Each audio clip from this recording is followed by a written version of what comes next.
In the sterile corridors of Grantham and Kesteven Hospital, where the scent of disinfectant masked the metallic tang of terror, a predator stalked her prey. She moved through the pediatric ward like a phantom in starched white, her footsteps silent against polished linoleum that would soon be stained with the blood of innocence. Welcome to Crime Headquarters. I know many of you use these stories to unwind and drift off to sleep, and tonight, you're in for a very scary, very tragic one. So, get cozy, whether you're in bed or somewhere comfortable, and let go of the day. Before you let your mind drift off, take a moment to subscribe, like, share, and comment. We'd love to hear your thoughts. Between February and April 1991, 13 children entered Ward 4 under the care of a woman they called an angel, for would never leave alive. 9 others would bear invisible scars that would haunt them forever. The babies couldn't speak. The toddlers couldn't understand. But their tiny bodies would tell a story of horror so profound, so unthinkable, that it would shatter the very foundation of trust between patient and caregiver. This is not just the story of a killer. This is the anatomy of evil incarnate, wrapped in the pristine uniform of mercy. This is the chilling chronicle of Beverly Gale Alit, a woman whose name would become synonymous with the darkest corners of human depravity. A nurse who transformed healing hands into instruments of death, who turned a sanctuary of recovery into a chamber of nightmares. What drives someone to murder the most defenseless among us? What twisted psychology compels a caregiver to become a harbinger of death? Tonight, we descend into the mind of a monster who wore the mask of an angel and uncover the horrifying truth behind Britain's most notorious pediatric serial killer. The children trusted her. Their parents trusted her. The system trusted her. That trust would prove fatal. Welcome to the darkest chapter in medical history. Welcome to the reign of the Angel of Death. The first cries of Beverly Gale Alit pierced the air on October 4, 1968, in the industrial town of Corby, Northamptonshire. From the moment she drew breath, something was different about this child. Something that would manifest in ways no one could have predicted.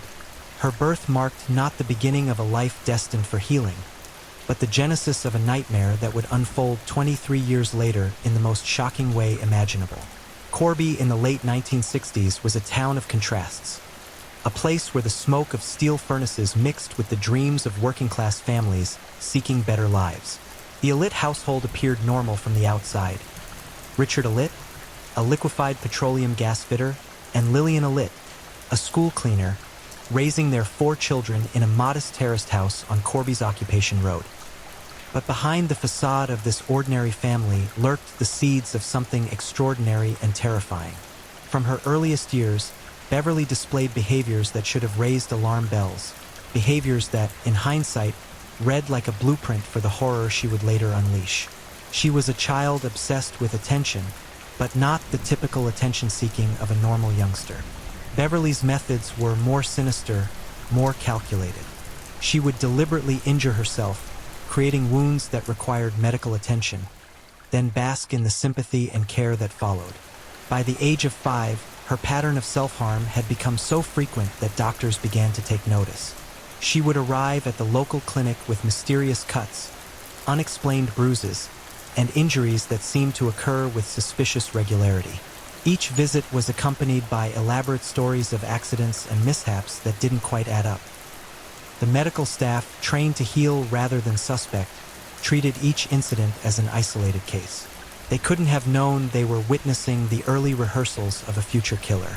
The walls of the Alit home bore witness to the strange rituals of a disturbed child. Beverly would spend hours playing with dolls, but her games were unlike those of other children. She would wrap her toys in bandages, create makeshift hospitals, and act out scenarios of sickness and recovery. But there was something unsettling about her play, a focus on the suffering rather than the healing, an obsession with the power dynamic between caregiver and patient. Her fascination with medical matters intensified as she grew older. While other teenagers were discovering music and fashion, Beverly was immersing herself in medical textbooks stolen from the library.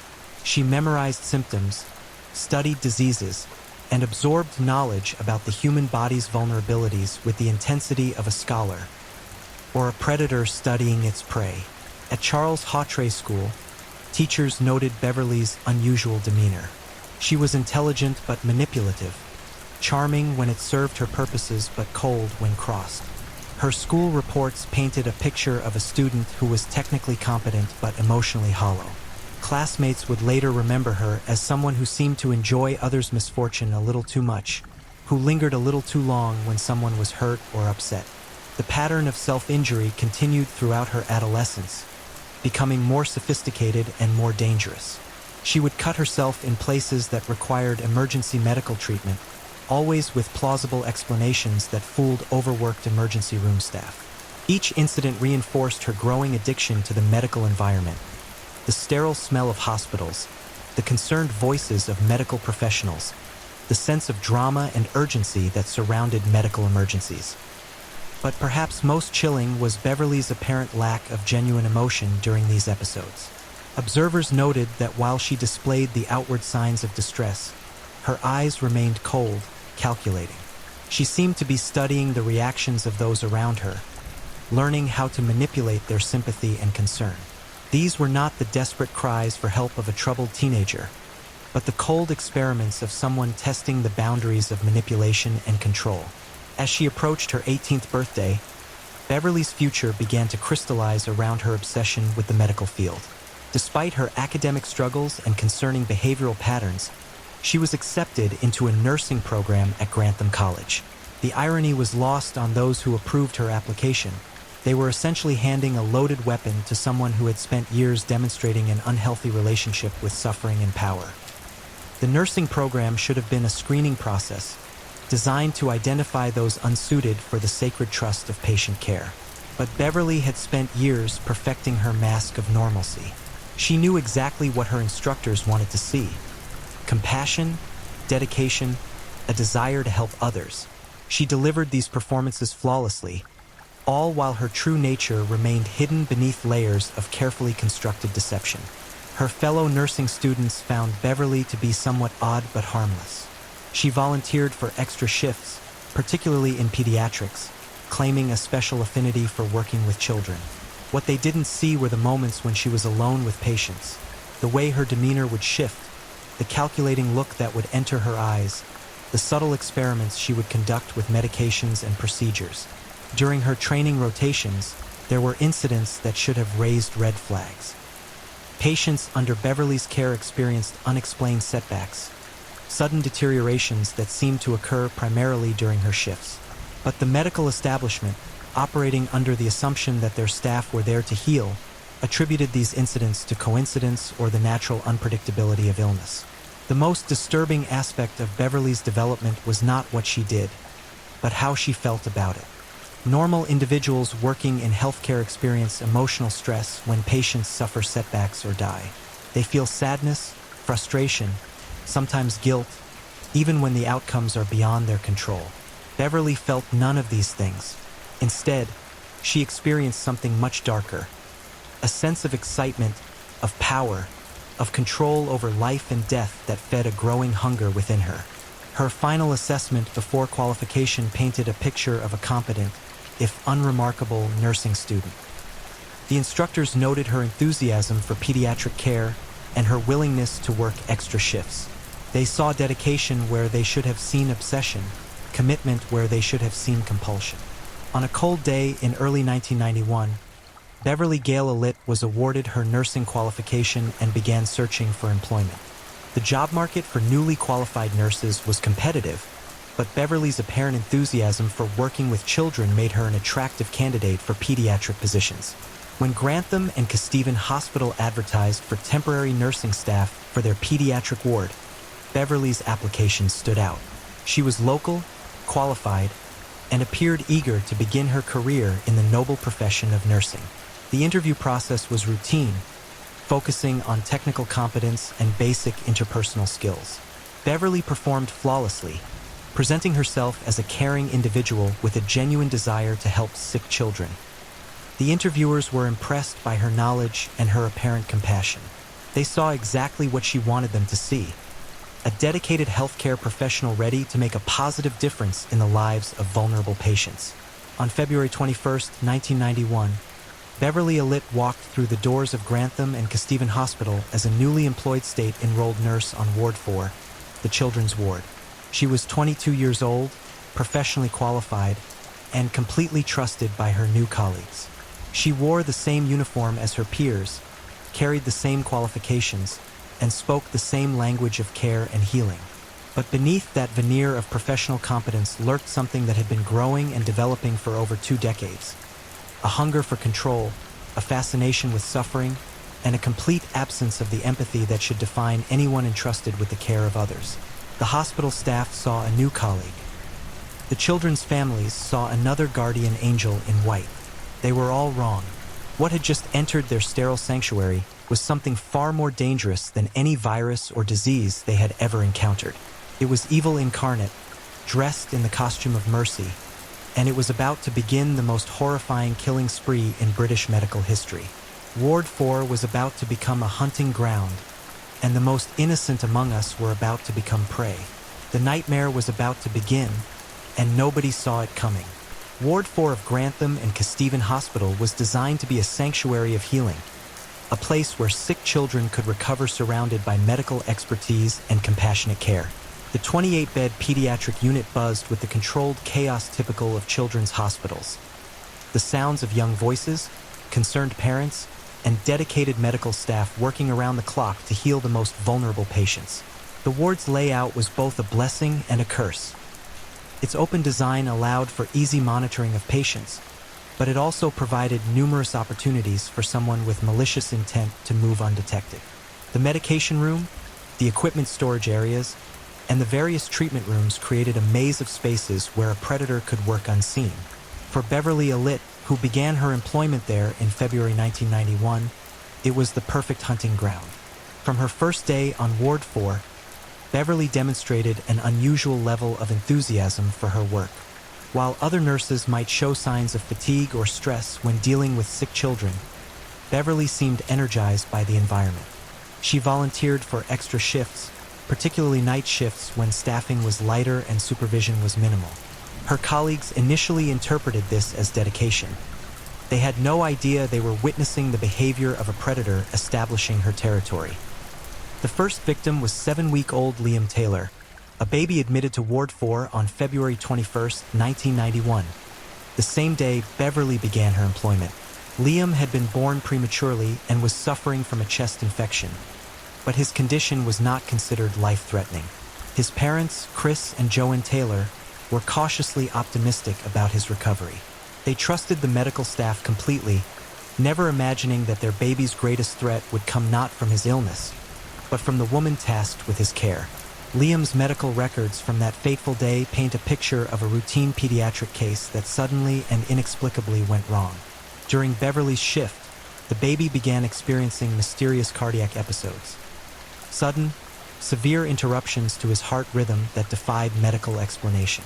Each episode occurred when Beverly was alone with the child, and each time, she was the one to raise the alarm, rushing to summon help with apparent urgency and concern. The medical team worked frantically to stabilize Liam, employing every resource at their disposal. But the baby's condition continued to deteriorate in ways that puzzled experienced pediatricians. His symptoms didn't match any known medical condition, and his responses to treatment were erratic and unpredictable. What the doctors couldn't have known was that they were witnessing the effects of deliberate poisoning, a methodical assault on the baby's cardiovascular system using medications that Beverly had easy access to. On February 22nd, just 1 day after entering Ward 4, 7-week-old Liam Taylor died. The official cause of death was listed as heart failure, attributed to complications from his chest infection. His parents were devastated but accepted the explanation that sometimes, despite everyone's best efforts, sick babies simply don't survive. They never suspected that their son had been murdered. The death of baby Liam should have triggered immediate investigation. The sudden deterioration of a patient under the care of a newly employed nurse should have raised alarm bells throughout the hospital hierarchy. But Grantham and Kesteven Hospital, like many medical institutions, operated under the assumption that their staff were dedicated healers. The concept that a qualified nurse might deliberately harm patients was so foreign to their thinking that they simply didn't consider it. Instead, Liam's death was attributed to the tragic, but not uncommon reality of infant mortality. Beverly received sympathy from her colleagues for having to deal with such a traumatic case during her first week on the job. She accepted their condolences with apparent grace, all while internally savoring the rush of power that came from successfully taking a life without detection. The success of her first murder seemed to awaken something even darker within Beverly. She had crossed a line that most humans could never even approach, and instead of feeling remorse or horror at what she had done, she felt exhilarated. The planning, the execution, the aftermath of covering her tracks. It was all intoxicating. She had played God with a human life and won. Her next target was 11-year-old Timothy Hardwick, admitted to Ward 4 on March 5, 1991, with epilepsy. Timothy was a bright, energetic boy whose seizures were well controlled with medication. His admission was routine, a precautionary measure following a series of seizures that had occurred at school. His parents, David and Elizabeth Hardwick, expected a short stay while doctors adjusted his medication dosage. Timothy's case was more challenging for Beverly than baby Liam's had been. The boy was old enough to communicate, to potentially remember details of his treatment, and to resist if he felt threatened. But Beverly had spent months studying the vulnerabilities of epileptic patients during her training, and she knew exactly how to exploit those weaknesses. During the night shift of March 5th, when Timothy was sleeping peacefully in his hospital bed, Beverly made her move. Using her access to the medication storage, she prepared a lethal cocktail of drugs designed to trigger a catastrophic seizure. The injection was administered while the boy slept, the needle sliding into his foreline with the practiced precision of a trained professional. Timothy's body convulsed as the poisonous mixture coursed through his bloodstream. His brain, already vulnerable due to his epileptic condition, was overwhelmed by the chemical assault. Alarms sounded as his vital signs went into freefall, and the night shift erupted into emergency response mode. Beverly was right there, playing the role of the concerned caregiver, assisting in the frantic efforts to save the boy's life. But Timothy Hardwick's fate was sealed the moment Beverly had decided he would die. Despite the heroic efforts of the medical team, the 11-year-old boy passed away in the early hours of March 6, 1991. The official cause of death was listed as sudden unexpected death in epilepsy, SUDEP, a rare but recognized phenomenon that can occur in epileptic patients. Timothy's death was more devastating to the ward staff than Liam's had been. While infant deaths, though tragic, were not uncommon in a pediatric unit, the sudden death of an older child with a manageable condition was shocking. The medical team conducted extensive reviews of Timothy's case, searching for clues about what had gone wrong. They found nothing suspicious. Beverly had been too careful, too knowledgeable about covering her tracks. The success of her second murder emboldened Beverly further. She had now killed patients of different ages using different methods, and in both cases, she had successfully deflected any suspicion. The hospital's trust in her was unshaken, and she was increasingly being viewed as an experienced and reliable member of the nursing staff, despite having been employed for less than 2 months. Her growing confidence led to increasingly bold behavior. Beverly began volunteering for assignments that gave her access to the sickest and most vulnerable patients. She would arrive early for shifts and stay late, always with plausible explanations about her dedication to patient care. What her colleagues didn't realize was that these extended hours gave her additional opportunities to study her potential victims and plan her attacks. The psychological impact of her murders on Beverly was the opposite of what might be expected from a normal person. Instead of feeling guilt or remorse, she experienced a sense of accomplishment and growing addiction to the power of life and death. She began keeping detailed mental notes of her methods, learning from each killing and refining her techniques for the next. Her behavior during and after each murder was particularly chilling. Colleagues noted that Beverly seemed to thrive during medical emergencies, displaying a calm competence that was admirable in a healthcare setting. What they didn't see was the way her eyes would light up during these crises, or the slight smile that would play at the corners of her mouth when she thought no one was watching. The hospital administration, meanwhile, was becoming concerned about the statistical anomaly that Ward 4 was representing. The pediatric unit was experiencing an unusual number of medical emergencies and deaths, but these events were scattered across different types of patients and conditions, making it difficult to identify a pattern.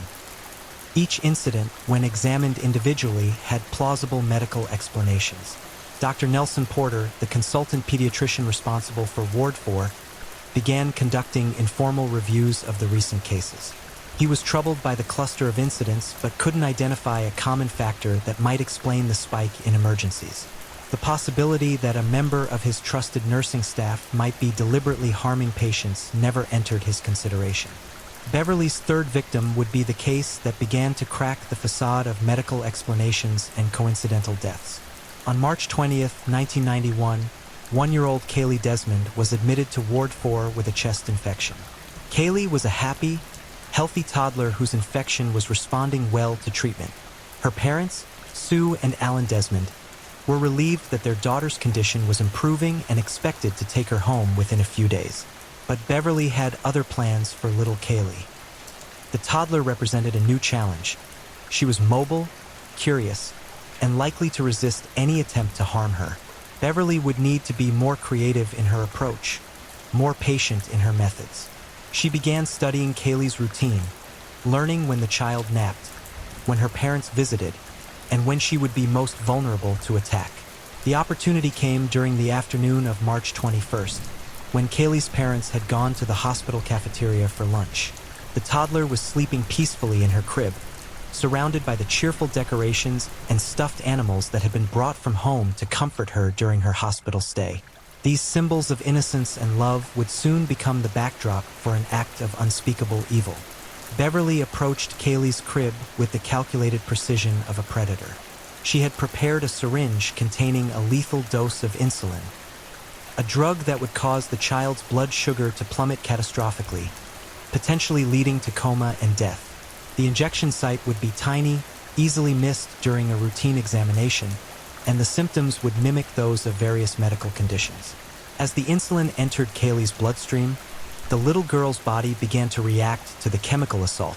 Her blood sugar levels crashed, sending her into hypoglycemic shock. She began convulsing, her small body racked with seizures as her brain was starved of the glucose it needed to function. The stuffed animals that surrounded her seemed to watch in silent horror as the toddler's life hung in the balance. The medical emergency that followed was intense and prolonged. Kaylee's condition was critical, and it took massive interventions to stabilize her blood sugar and prevent her from dying. But even as the medical team worked to save her life, permanent damage was being done to her brain. The extended period of hypoglycemia would leave Kaylee with severe developmental delays and cerebral palsy, a lifetime of disability resulting from Beverly's moment of evil. Kaylee Desmond survived Beverly's attack, but she would never be the same child her parents had brought to the hospital. The bright, active toddler they expected to take home was replaced by a severely disabled child who would require constant care for the rest of her life. The assault had not only stolen Kaylee's future, but had also destroyed the dreams and expectations of her devastated parents. The attack on Kaylee marked a turning point in Beverly's killing spree. She had now demonstrated that she was willing to inflict not just death, but also lifelong suffering on her victims. The psychological cruelty of leaving a child severely disabled rather than dead revealed a new depth to her depravity. She was not content merely to kill. She wanted to maximize the suffering she caused. As March 1991 drew to a close, Ward 4 had become a place of inexplicable tragedies and mysterious medical emergencies. 2 children were dead, 1 was permanently disabled, and the staff was struggling to understand what was happening to their patients. But the worst was yet to come. Beverly Alit was just getting started, and her appetite for inflicting suffering was growing stronger with each successful attack. The hunting ground she had so carefully cultivated was yielding its prey exactly as she had planned. And still, nobody suspected that the angel of mercy walking among them was actually an agent of death, leaving a trail of broken families and shattered lives in her wake. As April 1991 dawned over Grantham, Beverly Alit had already claimed 2 young lives and left another child permanently disabled. But rather than satisfaction, These successful attacks had awakened an insatiable hunger for more. The brief intervals between her assaults were becoming unbearable for her.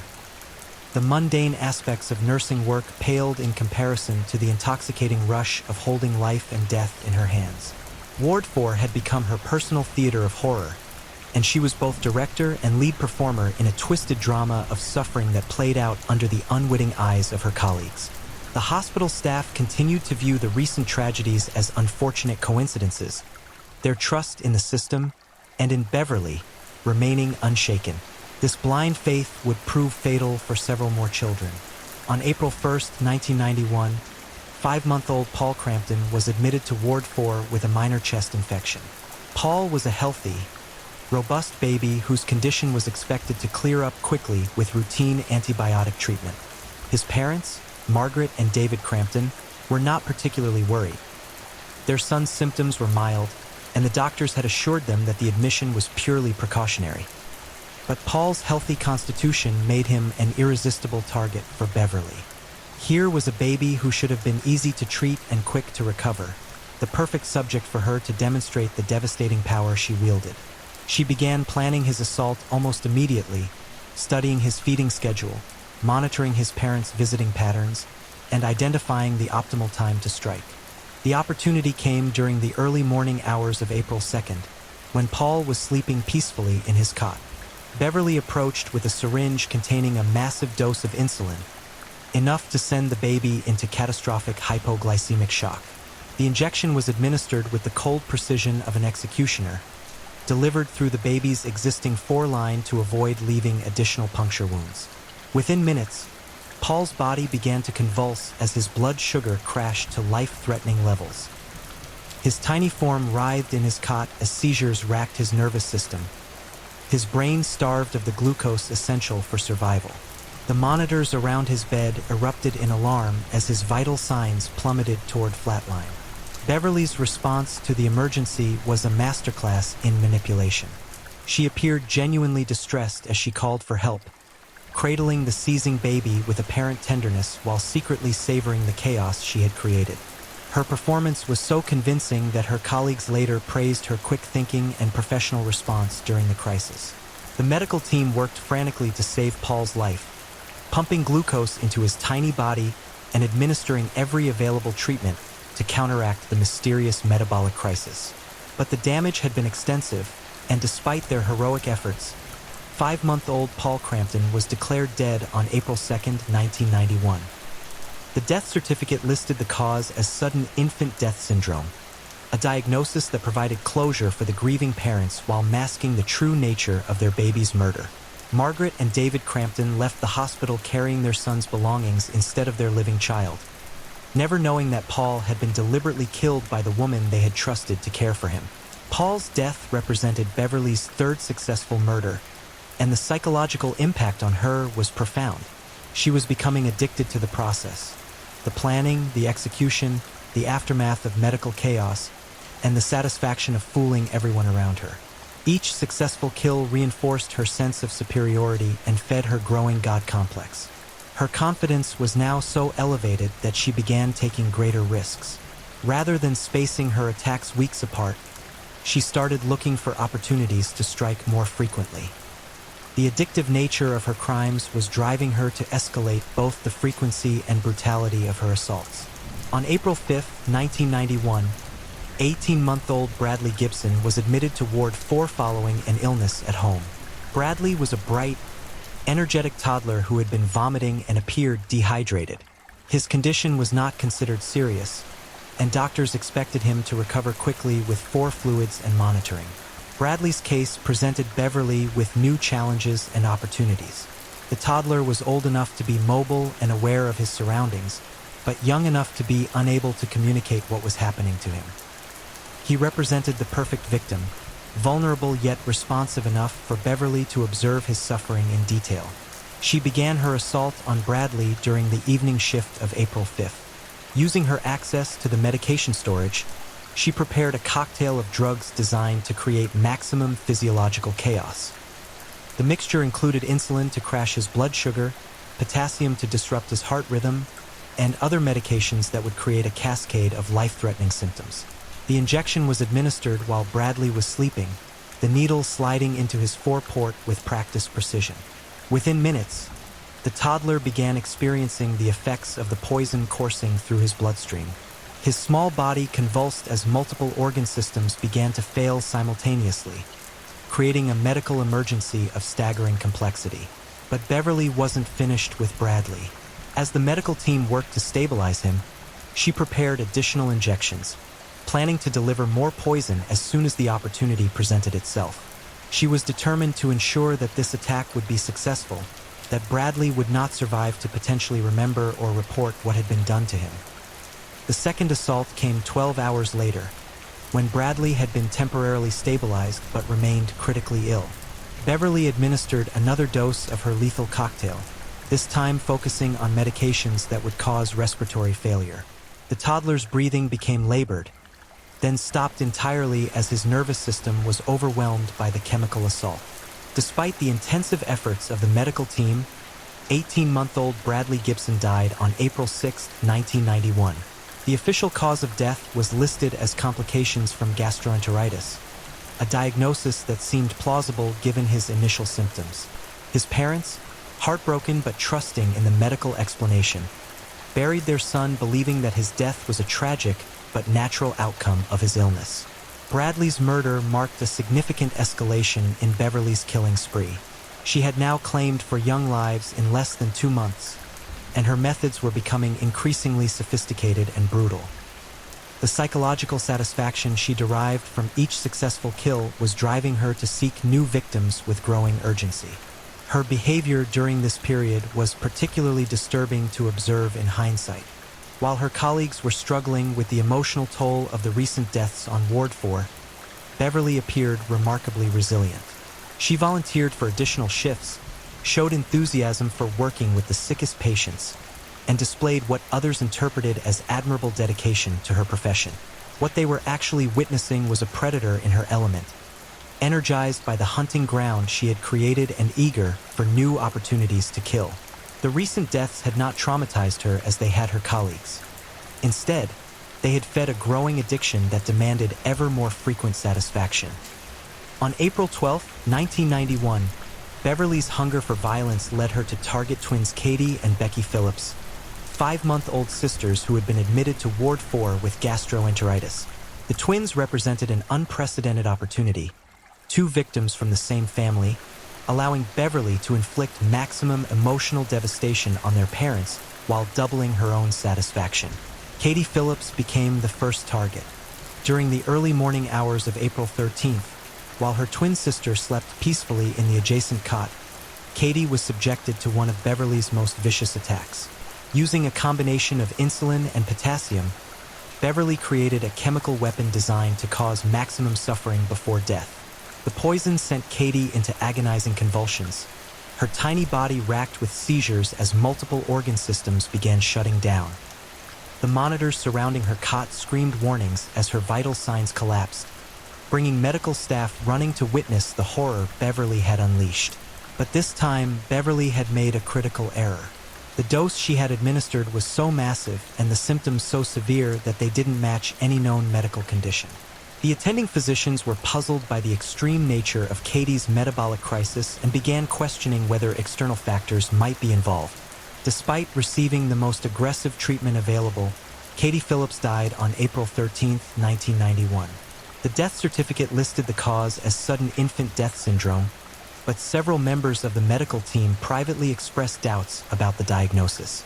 The severity and unusual nature of Katie's symptoms had planted the first seeds of suspicion about what was really happening on Ward 4. Beverly's plan to kill both twins was interrupted by the increased scrutiny following Katie's death. The medical team was now paying closer attention to all patients on the ward, and the opportunities for unobserved attacks were becoming limited. But rather than being deterred, Beverly saw this as a challenge to overcome. 3 days later, on April 16th, she struck again, but this time her target was not Becky Phillips.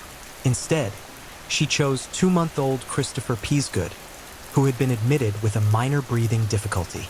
Christopher represented a fresh victim, unconnected to the recent tragedies, allowing Beverly to continue her killing spree while deflecting attention from any potential patterns.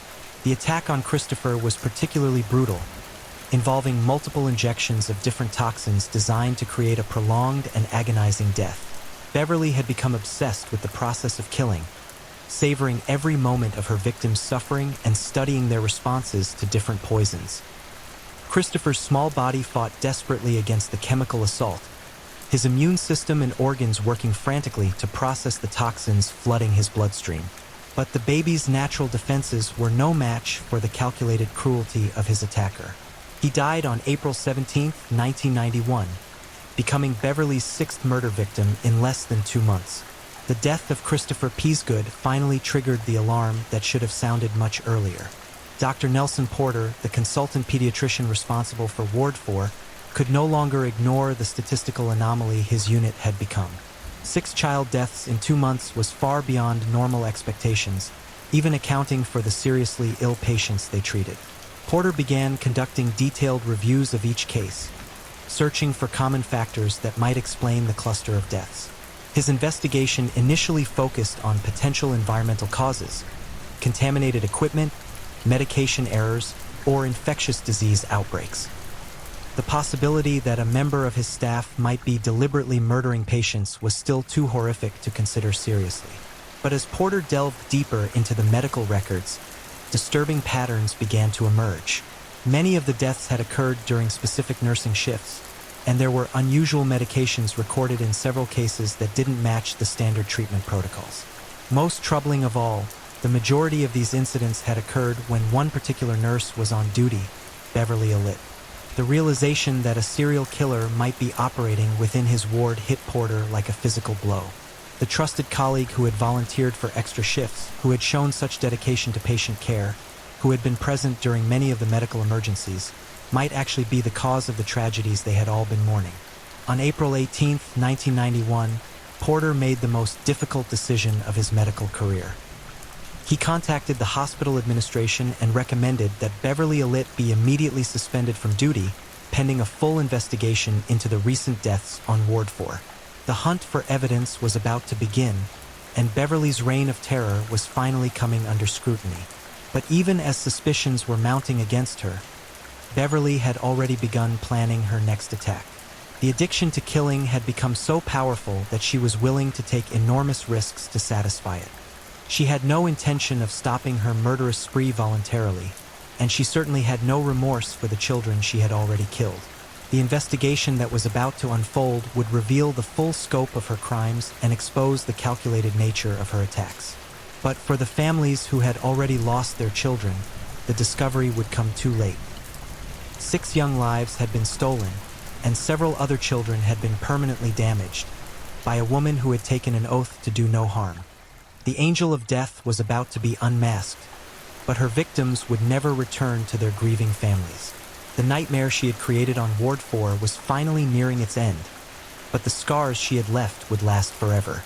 The suspension of Beverly Alit on April 18, 1991, marked the beginning of one of the most shocking criminal investigations in British medical history.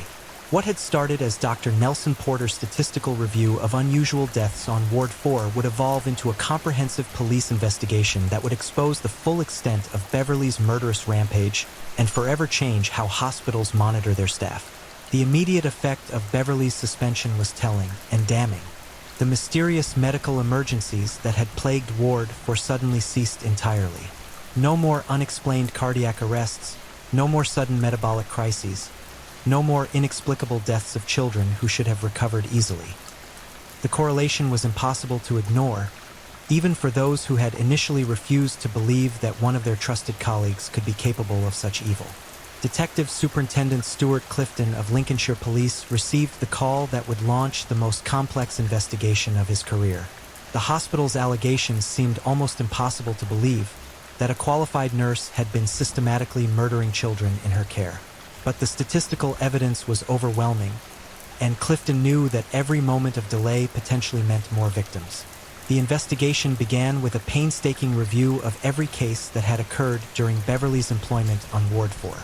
What emerged was a pattern of horror so systematic and calculated that it defied belief. between February 21st and April 18th, 1991.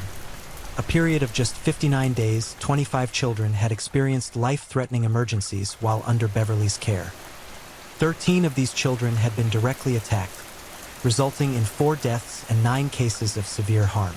The forensic examination of medical records revealed the sophisticated nature of Beverly's crimes. She had used her extensive knowledge of medications and dosages to create chemical weapons tailored to each victim's age and condition. Insulin to cause hypoglycemic shock, potassium to disrupt heart rhythms, air bubbles injected into 4 lines to cause embolisms, each method carefully chosen to maximize suffering while appearing to be natural medical complications. Most chilling was the discovery of Beverly's practice runs. Medical records showed that she had conducted what appeared to be experimental attacks on several children, administering sublethal doses of various substances to test their effects and refine her techniques. These children had experienced mysterious symptoms that puzzled their doctors but hadn't been severe enough to cause permanent harm. They had been unwitting test subjects for a monster perfecting her methods of murder. The investigation into Beverly's background revealed disturbing patterns that should have been red flags during her employment screening. Her history of self-harm, her unusual fascination with medical emergencies, her tendency to be present during crises, all of these warning signs had been overlooked by a system that operated on trust rather than suspicion. Former classmates and colleagues were interviewed, painting a picture of someone who had always been different, always seemed to enjoy others' suffering just a little too much. Teachers recalled her unusual behavior during training, particularly her enthusiasm for working with the most vulnerable patients and her apparent lack of emotional response to patient deaths. The psychological profile that emerged was that of a classic angel of death killer, someone who craved the power and attention that came from being involved in medical emergencies. But Beverly's case was extreme even within this category of killer. The frequency of her attacks, the calculation behind her methods, and the apparent pleasure she derived from her victims' suffering marked her as one of the most dangerous healthcare serial killers in history. As the investigation expanded, more victims were identified. The forensic accountants discovered that Beverly had been systematically stealing medications from the hospital pharmacy, building an arsenal of poisons that she kept readily available for her attacks. The quantities were staggering, enough insulin, potassium, and other drugs to kill dozens of children. The exhumation and re-examination of her victims' bodies provided the forensic evidence needed to build criminal cases. Advanced toxicology tests, unavailable during the original post-mortem examinations, revealed the presence of foreign substances in tissue samples. The levels of insulin found in some victims were so high that they could only have resulted from massive deliberate injections. Perhaps most heartbreaking was the discovery of Beverly's apparent target selection criteria. She had specifically chosen the most innocent and defenseless victims, babies too young to communicate, children with existing medical conditions that would mask her attacks, and patients whose families trusted the medical system completely. She had exploited the most fundamental human trust, that between parents and those they entrust with their children's care. The arrest of Beverly Alit on November 20th, 1991, sent shockwaves through the medical community and the general public. The charges were staggering. For counts of murder, 11 counts of attempted murder, and 11 counts of causing grievous bodily harm with intent. The scope of her alleged crimes was almost incomprehensible to those who had worked alongside her. Beverly's response to her arrest was as disturbing as her crimes had been. She showed no remorse, no emotional response to the charges against her. Instead, she seemed almost proud of what she had accomplished, displaying a cold detachment that chilled even experienced detectives. When confronted with the evidence of her crimes, she maintained her innocence while simultaneously seeming to enjoy the attention her case was generating. The pretrial period revealed more disturbing aspects of Beverly's psychology. Psychiatric evaluations diagnosed her with Munchausen syndrome by proxy, a condition where caregivers deliberately cause harm to those in their care to gain attention and sympathy. But even this diagnosis seemed inadequate to explain the scope and brutality of her crimes. During her time in custody, Beverly continued to engage in attention-seeking behaviors, including self-harm and claims of various illnesses. Prison staff noted that she seemed to thrive on the chaos and concern her actions generated, much as she had during her killing spree on Ward 4. The trial of Beverly Elliott began on February 15, 1993, at Nottingham Crown Court. The prosecution, led by Sir David Eadie QC, presented a case that was both overwhelming in its evidence and horrifying in its implications. The courtroom was packed with journalists, medical professionals, and family members of the victims, all trying to understand how such evil could have been allowed to flourish in a place of healing. The evidence presented during the trial painted a picture of calculated murder on an almost unimaginable scale. Medical experts testified about the sophisticated nature of Beverly's attacks, explaining how she had used her professional knowledge to inflict maximum harm while avoiding detection. The doses of insulin and other substances found in her victims were described as massive and incompatible with accidental administration. Particularly damning was the testimony regarding the timing of the attacks. Statistical analysis showed that the probability of so many medical emergencies occurring randomly during Beverly's shifts was virtually zero. The pattern was so clear that even without the forensic evidence, it would have pointed to deliberate causation. The families of Beverly's victims provided heart-wrenching testimony about the impact of her crimes. Parents described watching their healthy children suddenly deteriorate for no apparent reason, trusting in the medical professionals who assured them that everything possible was being done. They spoke of the additional agony of learning that their children's suffering had been deliberately inflicted by someone they had trusted completely. Sue and Alan Desmond testified about their daughter Kaylee, who had survived Beverly's attack but been left permanently disabled. They described the devastating impact on their family as they struggled to care for a child whose bright future had been stolen by a moment of pure evil. Their testimony was particularly powerful because it demonstrated that Beverly's crimes extended far beyond the children who had died. She had destroyed entire families and communities. The defense team, led by Tim Spencer QC, faced an almost impossible task. The evidence against Beverly was overwhelming, and her actions were virtually indefensible. They focused instead on her mental state, arguing that she was suffering from a serious personality disorder that diminished her responsibility for her crimes. Psychiatric testimony revealed the complex nature of Beverly's mental illness, but it also made clear that she had been fully aware of her actions and their consequences. She had planned her attacks carefully, taken steps to avoid detection, and shown no remorse for her victims. The diagnosis of personality disorder explained her behavior but did not excuse it. On May 28, 1993, after deliberating for just over 2 hours, the jury returned guilty verdicts on all charges. Beverly Elliott was convicted of 4 murders, 11 attempted murders, and 11 counts of causing grievous bodily harm with intent.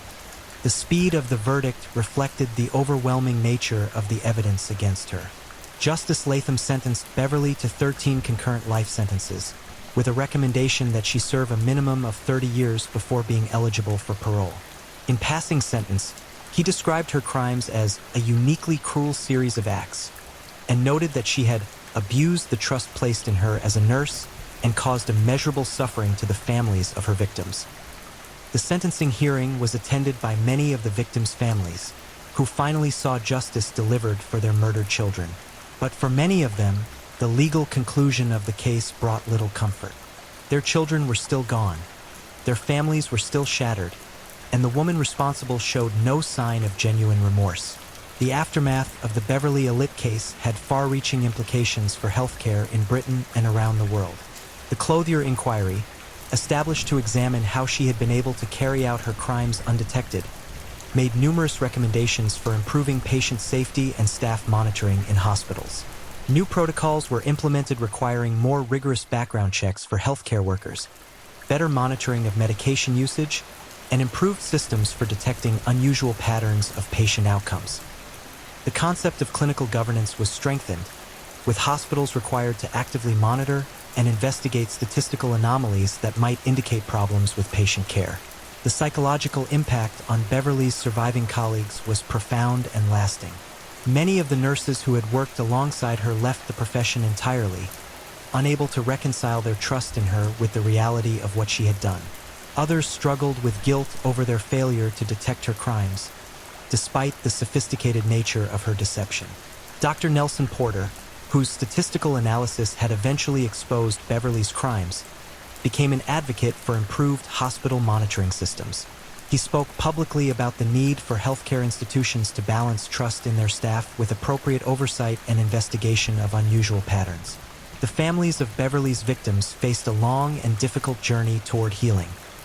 Many required extensive counseling and support to deal with the trauma of learning that their children had been murdered by someone they had trusted. Some became advocates for victims' rights and hospital safety, working to ensure that other families would never experience similar tragedies. Kaylee Desmond, the child who survived Beverly's attack but was left with permanent disabilities, became a symbol of resilience in the face of unimaginable evil. Her family's determination to provide her with the best possible care and quality of life served as an inspiration to others affected by the case. In prison, Beverly continued to exhibit the attention-seeking behaviors that had characterized her entire life. She engaged in frequent self-harm, made false claims of illness, and seemed to enjoy the notoriety her case had generated. Prison psychologists noted that she showed no genuine remorse for her crimes and remained a potential danger to others if ever released. The question of whether Beverly might eventually be released remained a source of ongoing concern for her victims' families and the broader public. Despite her life sentences, the possibility of parole after 30 years meant that she might one day walk free again. This prospect was particularly terrifying given her apparent lack of remorse and continued dangerous behavior in prison. Medical experts who studied Beverly's case concluded that she represented a rare but extremely dangerous type of serial killer. Her combination of medical knowledge, access to vulnerable victims, and complete lack of empathy made her uniquely capable of inflicting massive harm while avoiding detection. The case became a textbook example of how institutional trust could be exploited by those with malicious intent. The legacy of Beverly Alit extends far beyond her individual crimes. Her case fundamentally changed how the medical profession views the potential for harm from within its own ranks.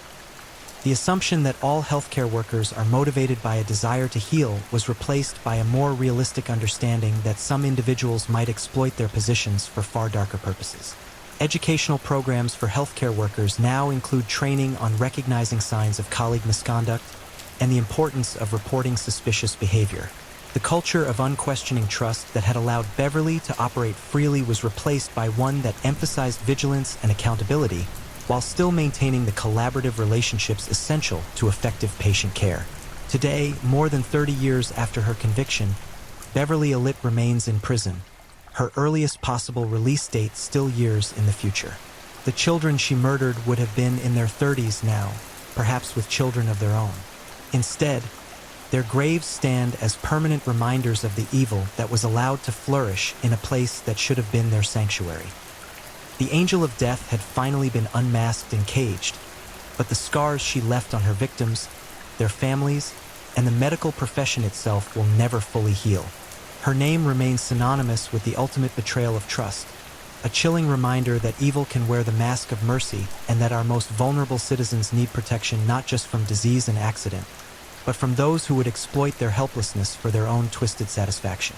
In the end, Beverly Alit's story serves as both a horror and a cautionary tale, a reminder that the capacity for evil exists even in places we consider sacred, and that eternal vigilance is the price of protecting those who cannot protect themselves. The children of Ward 4 deserve to be remembered not just as victims of a monster, but as the innocent souls whose sacrifice helped create a safer world for all children who follow in their footsteps. Part 2. The Cannibal Killer. Catherine Knight. Under the scorching blaze of an Australian summer dawn in February 2000, police officers splintered the door of 84 St. Andrew Street in Aberdeen, New South Wales, and crossed the threshold into hell itself. What they discovered beyond that doorway was a tableau of horror so unspeakably vile, so monumentally evil, that battle-hardened detectives would spend decades in therapy trying to cleanse their minds of the nightmare seared into their souls. The putrid reek of decomposing blood permeated every molecule of air, a nauseating miasma that invaded their lungs and contaminated their very essence. Crimson handprints smeared across pristine walls like the signatures of Satan himself, telling a story of unimaginable brutality. And there, in the kitchen, dear merciful God, Sprawled across the blood-soaked tiles lay the systematically dismembered carcass of what had once breathed, laughed, and loved as a human being. But this was no ordinary murder scene. This was the lair of a predator who had crossed the final boundary of human depravity. This was the domain of Catherine Kit Knight, a woman whose name would forever be synonymous with the most savage, most animalistic crime in Australian criminal history. A woman who didn't just kill her victims. She carved them, she cooked them, she consumed them. What you are about to witness is not fiction. This is not the product of a disturbed imagination or a horror novelist's twisted fantasy. This is the real-life chronicle of a monster who wore human skin, who walked among us undetected for decades while harboring appetites so vile that they defy comprehension. A butcher by trade who would ultimately turn her professional skills toward the most unthinkable purpose imaginable. In the small mining town of Aberdeen, where everyone knew everyone else's business, Catherine Knight was hiding a secret so dark, so unspeakably evil, that when it was finally revealed, it would shatter the innocence of an entire community forever. She was a mother, a lover, a neighbor, and beneath that facade of normalcy lurked something that belonged in humanity's darkest nightmares. This is the story of how a woman transformed her kitchen into a slaughterhouse, how she turned the sanctuary of home into a chamber of horrors, and how she committed acts so barbaric that they would earn her the distinction of being the first woman in Australian history to receive a life sentence without the possibility of parole. Tonight, we descend into the abyss of human evil. We explore the twisted psychology of a killer who didn't just end lives. She devoured them. We uncover the horrifying truth behind Australia's most notorious case of murder and cannibalism. Welcome to the nightmare that still haunts the Hunter Valley. Welcome to the terrifying reality of the cannibal killer. The screams that echoed through the Knight household in Tenterfield, New South Wales, were not the ordinary sounds of childhood discord. They were primal, savage cries that spoke of violence so brutal and so constant that neighbors learned to close their windows and turn up their radios rather than bear witness to the horrors unfolding behind those weathered walls. It was in this cauldron of abuse and brutality that Catherine Kit Knight was forged, shaped by forces so dark and twisted that they would ultimately create one of history's most savage killers.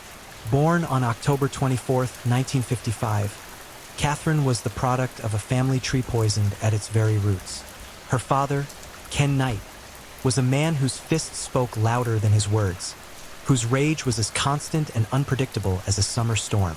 Her mother, Barbara, was a woman broken by years of abuse, who had learned to survive by becoming as hard and unforgiving as the man who terrorized their home. Into this toxic environment came Catherine, a child destined to inherit a legacy of violence that would eventually consume everything in its path. The Knight family home was a fortress of fear where brutality was currency and pain was the common language.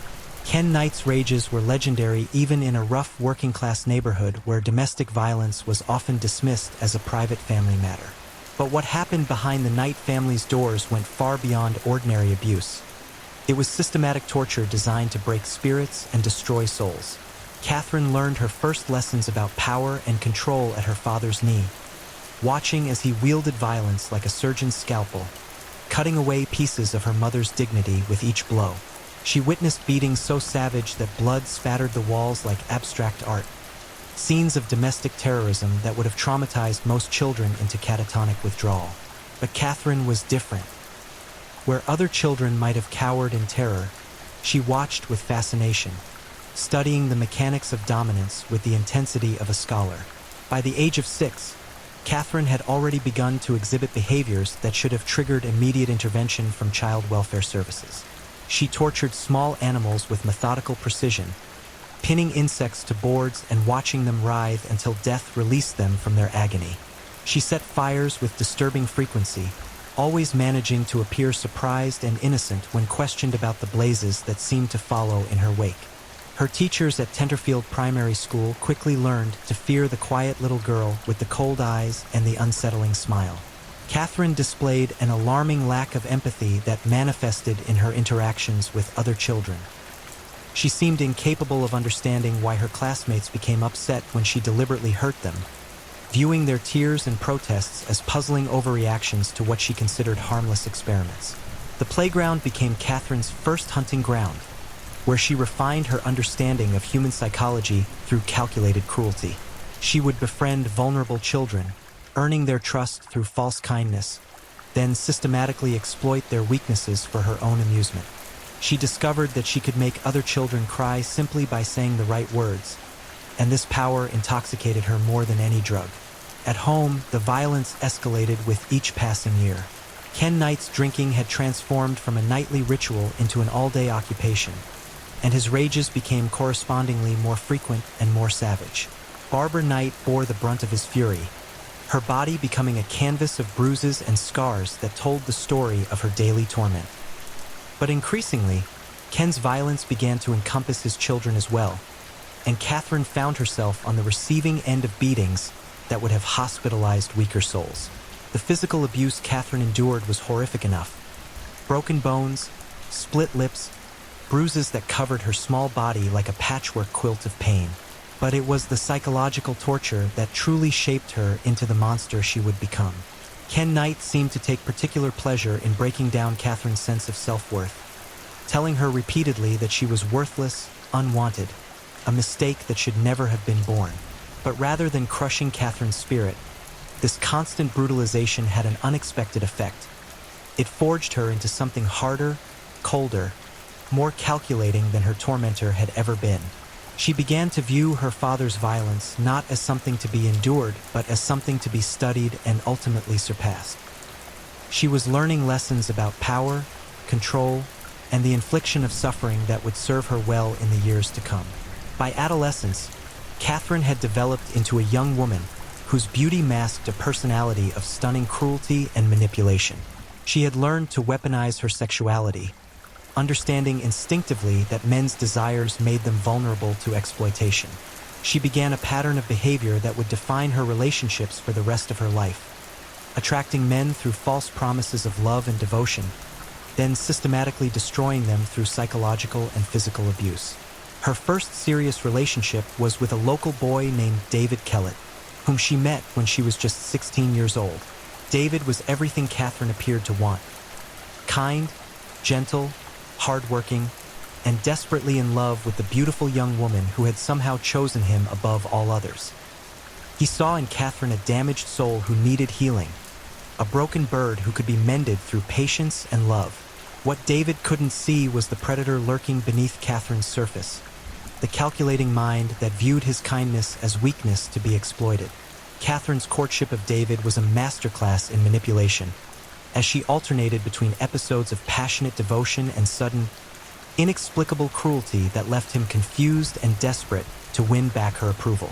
Their relationship quickly became a cycle of psychological torture disguised as romance. Catherine would lavish David with attention and affection, making him feel like the most important person in her world, then suddenly withdraw that affection without warning or explanation. She would accuse him of infidelity without cause, then punish him for crimes he had never committed. She would promise to change her behavior, then escalate her abuse to new levels of cruelty. The physical violence began small. A slap during an argument, fingernails raked across his face in a moment of anger. But Catherine discovered that she enjoyed the sense of power that came from inflicting pain on someone who claimed to love her. The violence escalated systematically as she tested the boundaries of David's tolerance and found them to be almost limitless. David's friends and family begged him to leave Catherine, recognizing the signs of an abusive relationship even if he couldn't see them himself. But Catherine had wrapped her psychological tentacles around his mind so thoroughly that he genuinely believed he deserved her treatment. She had convinced him that her violence was a reflection of his own inadequacy, that if he could just be a better boyfriend, she would return to the loving woman he had fallen in love with. Their wedding in 1974 was attended by guests who wore forced smiles while privately predicting disaster. Catherine was 19 years old, legally an adult but emotionally still the damaged child who had learned her lessons about love from watching her father's fists. The marriage ceremony should have been a celebration of new beginnings, but those who knew Catherine recognized it for what it truly was: the formal beginning of David Kellett's descent into hell. The honeymoon period lasted exactly as long as it took for Catherine to secure her legal hold over David. Once the marriage certificate was signed, her mask began to slip completely. The woman David had married revealed herself to be a creature of such savage unpredictability that he began to fear for his life on a daily basis. Catherine's violence toward David escalated beyond simple physical abuse into realms of psychological torture that defied comprehension. She would wake him in the middle of the night to accuse him of imaginary infidelities, then attack him with whatever weapons came to hand. Kitchen knives, broken bottles, gardening tools. She would destroy his possessions in fits of rage, then blame him for provoking her anger through his inadequacy as a husband. The birth of their first child, Melissa, in 1976, provided no relief from Catherine's campaign of terror. If anything, motherhood seemed to intensify her sadistic impulses as she found new ways to torture David by threatening harm to their infant daughter. She would hold the baby near open windows or sharp objects while describing in graphic detail what might happen if David continued to displease her. David's attempts to seek help were met with skepticism and ridicule from authorities who couldn't comprehend that a woman might be the aggressor in a domestic violence situation. Police officers would respond to neighbors' calls about screaming and fighting, only to find Catherine playing the role of the innocent victim while David bore visible signs of violence. The idea that a petite, attractive woman could terrorize a grown man was so foreign to their understanding that they consistently blamed David for provoking his wife's defensive responses. Catherine's employment at a local slaughterhouse provided her with new skills that would prove terrifyingly relevant in years to come. She demonstrated a natural aptitude for butchering that impressed even veteran meatworkers, displaying an almost artistic precision when cutting and carving animal carcasses. Her supervisors praised her efficiency and attention to detail, never suspecting that she was studying anatomy not just for professional purposes but for far darker applications. The slaughterhouse environment seemed to awaken something primal in Catherine, as she reveled in the blood and gore that sent other workers home sick to their stomachs. She volunteered for the most gruesome tasks, claiming that she found the work therapeutic and satisfying. She would arrive home each evening covered in blood and carrying the metallic scent of death, but rather than being disturbed by these reminders of her workplace, she seemed energized by them. Her colleagues began to notice disturbing behaviors that went beyond simple professional enthusiasm. Catherine would linger over carcasses longer than necessary, seemingly lost in contemplation of the anatomy before her. She would make comments about the similarities between animal and human physiology that made others uncomfortable. She began bringing home knives and cutting tools that she claimed to need for practice, accumulating an arsenal of blades that far exceeded any reasonable professional requirement. The combination of her work experience and her escalating domestic violence created a perfect storm of dangerous capabilities and murderous impulses. Catherine was learning to butcher with professional skill while simultaneously developing an appetite for inflicting suffering that grew stronger with each passing day. She was becoming a weapon of human destruction, honed to lethal perfection by forces that should have been contained long before they reached this dangerous maturity. David's escape from Catherine's clutches came only when his fear for their children's safety finally overcame his psychological bondage to his abuser. After years of torment that had left him a shadow of his former self, he finally found the courage to flee, taking their children with him and disappearing into protective anonymity. But his escape was not an ending. It was merely the conclusion of Catherine's first serious experiment in human destruction. The lessons Catherine had learned from her relationship with David would inform every subsequent relationship she entered. She had discovered the intoxicating power of psychological manipulation, the satisfaction of physical dominance, and the addictive rush that came from having complete control over another human being's existence. These revelations would drive her to seek out new victims, each relationship becoming more violent and more dangerous than the last. As the 1980s dawned, Catherine Knight was a woman transformed. The abused child had become the abuser, the victim had become the predator, and the broken soul had become something far more dangerous than the forces that had originally broken her. She was 35 years old, legally single, and hungry for new prey to satisfy appetites that had grown beyond mere violence into realms of depravity that civilized society could barely imagine. The stage was set for the next chapter of Catherine Knight's reign of terror, as she prepared to stalk new victims through the small towns of rural Australia.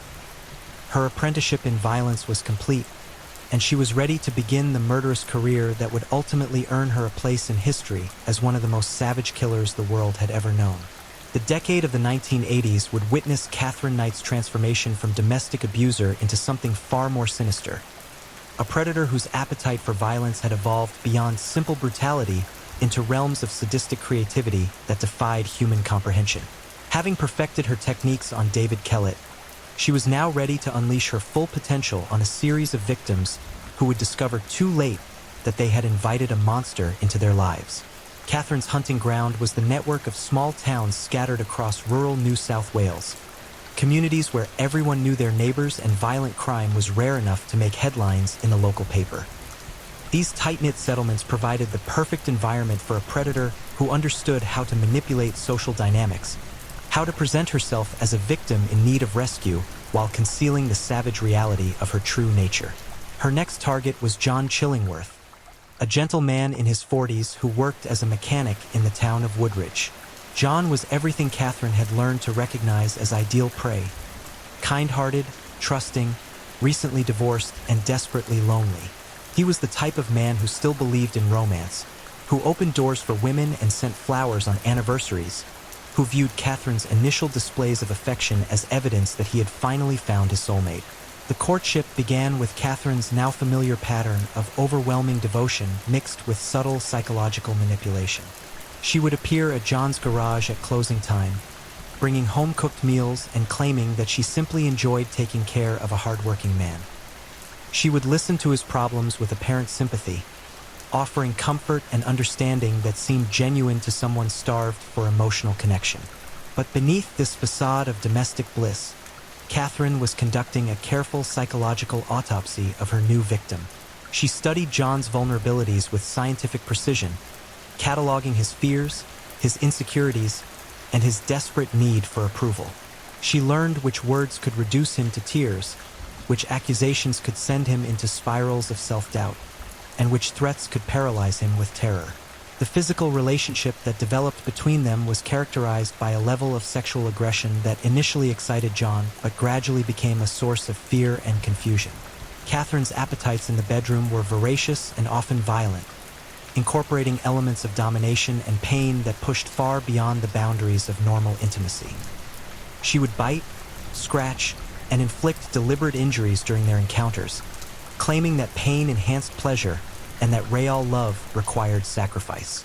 John found himself walking on eggshells around Katherine, never knowing which version of her personality would emerge at any given moment. The loving, devoted woman who prepared his favorite meals could transform without warning into a savage harridan who would attack him with whatever weapons came to hand: kitchen knives, scissors, broken bottles, gardening tools. Anything with a sharp edge became a potential instrument of torture in Katherine's hands. The escalation of violence followed a predictable pattern, beginning with accidental cuts during meal preparation that somehow always seemed to occur when John was within range of the flying blade. These incidents were accompanied by elaborate apologies and promises that such clumsiness would never happen again. But they served the dual purpose of testing John's tolerance for violence while accustoming him to the sight of his own blood. Katherine's work at the slaughterhouse had given her an intimate understanding of anatomy that she now applied to her domestic terrorism. She knew exactly where to cut to cause maximum pain while avoiding permanent damage, how to slice flesh in ways that would heal without leaving obvious scars, and how to time her attacks to ensure that John's injuries would be hidden beneath clothing when he returned to work. The psychological torture was even more sophisticated than the physical abuse. Katherine would spend hours describing in graphic detail what she would do to John if he ever tried to leave her, painting scenarios of mutilation and death that were so vivid and terrifying that they haunted his dreams. She would sharpen her collection of knives while staring at him with cold calculation, running her fingers along the blades while explaining how easily they could separate skin from muscle, muscle from bone. John's attempts to seek help were systematically sabotaged by Katherine's manipulation of their social environment. She would appear at community gatherings as the perfect girlfriend, charming his friends and colleagues while subtly undermining his credibility through carefully planted suggestions about his mental instability. She convinced mutual acquaintances that John was prone to violent outbursts, that she was terrified of him but stayed out of love and loyalty, When John finally summoned the courage to confide in close friends about Catherine's abuse, he was met with skepticism and disbelief. The idea that the sweet, soft-spoken woman they knew could be capable of such violence seemed impossible to accept. Catherine had crafted her public persona so carefully that she appeared to be the victim in the relationship, a long-suffering woman trying to help a troubled man overcome his demons. The physical evidence of Catherine's violence was carefully managed to support this false narrative. When John appeared in public with visible injuries, Catherine would explain them as the result of his own clumsiness or alcohol-induced accidents. She would hover over him with apparent concern, playing the role of the devoted caregiver while subtly reinforcing the impression that he was unstable and potentially dangerous. Catherine's manipulation extended beyond simple gaslighting into realms of psychological warfare that demonstrated a sophisticated understanding of human psychology. She would isolate John from his support network by creating conflicts between him and his friends, manufacturing emergencies that required his constant attention, and gradually convincing him that she was the only person in the world who truly understood and accepted him. The relationship reached its horrifying climax during a dinner party Catherine had organized for several of John's friends. She had spent days preparing an elaborate meal, presenting herself as the perfect hostess while secretly planning an exhibition of violence that would serve as both entertainment and warning. As the evening progressed and alcohol flowed freely, Catherine began making increasingly disturbing comments about the meat she had prepared, describing the butchering process in graphic detail that made her guests uncomfortable. The conversation took a sinister turn when Catherine began comparing the texture and flavor of different cuts of meat to human flesh, claiming that her work at the slaughterhouse had given her unique insights into the similarities between species. She laughed at her guests' obvious discomfort, describing their squeamishness as evidence of their disconnect from the natural world and the cycle of life and death. The evening's horror reached its peak when Catherine suddenly turned on John in front of their guests, accusing him of undermining her cooking by failing to express sufficient appreciation for her efforts. Before anyone could intervene, she had grabbed a carving knife from the table and slashed John's forearm, opening a gash that sent blood streaming onto the white tablecloth. The shocked guests watched in stunned silence as Catherine calmly returned to her seat, continuing her meal as if nothing unusual had happened while John sat bleeding and trembling beside her. When someone suggested calling for medical attention, Catherine dismissed the concern with a wave of her hand, claiming that John was being dramatic and that the cut was superficial. This public display of violence marked a turning point in Catherine's relationship with John, as she had finally revealed her true nature to witnesses who could no longer be gaslit or manipulated into disbelief. But rather than face the consequences of her actions, Catherine chose to escalate her campaign of terror, recognizing that her hold over John was slipping and that desperate measures would be required to maintain control. The final weeks of their relationship were characterized by violence so extreme that John began sleeping with weapons hidden around his home, knowing that Catherine's nocturnal visits often resulted in attempted murder disguised as passionate encounters. She would appear at his door at all hours, sometimes covered in blood from her work at the slaughterhouse, claiming that she needed to see him immediately to discuss their future together. These midnight encounters invariably involved Catherine testing new methods of inflicting pain and terror as she explored the boundaries between violence and murder. She would hold knives to John's throat while describing her fantasies of cutting him open and watching him bleed to death. She would bind him with ropes and cables, practicing restraint techniques that would prevent escape while maximizing vulnerability to attack. John's escape from Catherine's clutches came only when she made the mistake of threatening him in front of his nephew, a young police officer who recognized the signs of extreme domestic violence and convinced John to file formal charges. The legal intervention provided John with the protection he needed to break free from Catherine's psychological control, but it also served to further radicalize her understanding of how the system could be manipulated and overcome. Catherine's response to John's escape was swift and terrifying. She began stalking him with systematic persistence, appearing at his workplace, his home, and his social gatherings with messages of reconciliation that quickly turned into threats of retribution. She would leave packages at his door containing animal organs and cryptic notes describing what she intended to do to him when they were reunited. The harassment campaign escalated to include threats against John's family members, as Catherine demonstrated her willingness to expand her circle of victims to maintain control over her primary target. She would call his relatives in the middle of the night, describing in graphic detail how she planned to torture them if John didn't return to her. These calls were so disturbing that several family members changed their phone numbers and considered relocating to other towns. Law enforcement's response to John's complaints was hampered by the same gender bias that had protected Catherine in previous relationships. Police officers struggled to comprehend that a woman could pose such a serious threat to a grown man, and their reluctance to take decisive action provided Catherine with the freedom to continue her campaign of terror largely unimpeded. The situation reached a breaking point when Catherine appeared at John's garage armed with a collection of knives and what appeared to be a detailed plan for torture and dismemberment. Only the intervention of several male co-workers, who physically restrained her until police could arrive, prevented what would likely have been her first public murder. The incident finally provided law enforcement with sufficient evidence to obtain a restraining order, but Catherine's response to this legal barrier was to simply relocate her hunting ground to a new community where her reputation hadn't yet preceded her. John Chillingworth's survival was a matter of luck as much as courage, and his escape served as a learning experience for Catherine rather than a deterrent. She had discovered the limitations of operating in small communities where witnesses were plentiful and reputations were difficult to manage. She had also learned that her appetite for violence was growing beyond what domestic relationships could satisfy. She needed more control, more terror, and ultimately more finality than non-fatal abuse could provide. As the 1980s drew to a close, Catherine Knight was a woman transformed once again. Her experiments in psychological torture and physical violence had refined her techniques while expanding her ambitions. She was no longer content with simple domination. She craved destruction, and her appetite for control had evolved into a hunger for the ultimate power over life and death. The stage was now set for Catherine's entry into the 1990s, a decade that would witness her evolution from serial abuser into something far more dangerous. She was approaching middle age with a sophisticated understanding of human psychology, professional skills in butchering and anatomy, and an insatiable appetite for violence that could no longer be satisfied through conventional relationships. Her next victims would discover that Catherine Knight had moved beyond domestic violence into realms of savagery that would ultimately earn her a place in history as one of Australia's most notorious killers.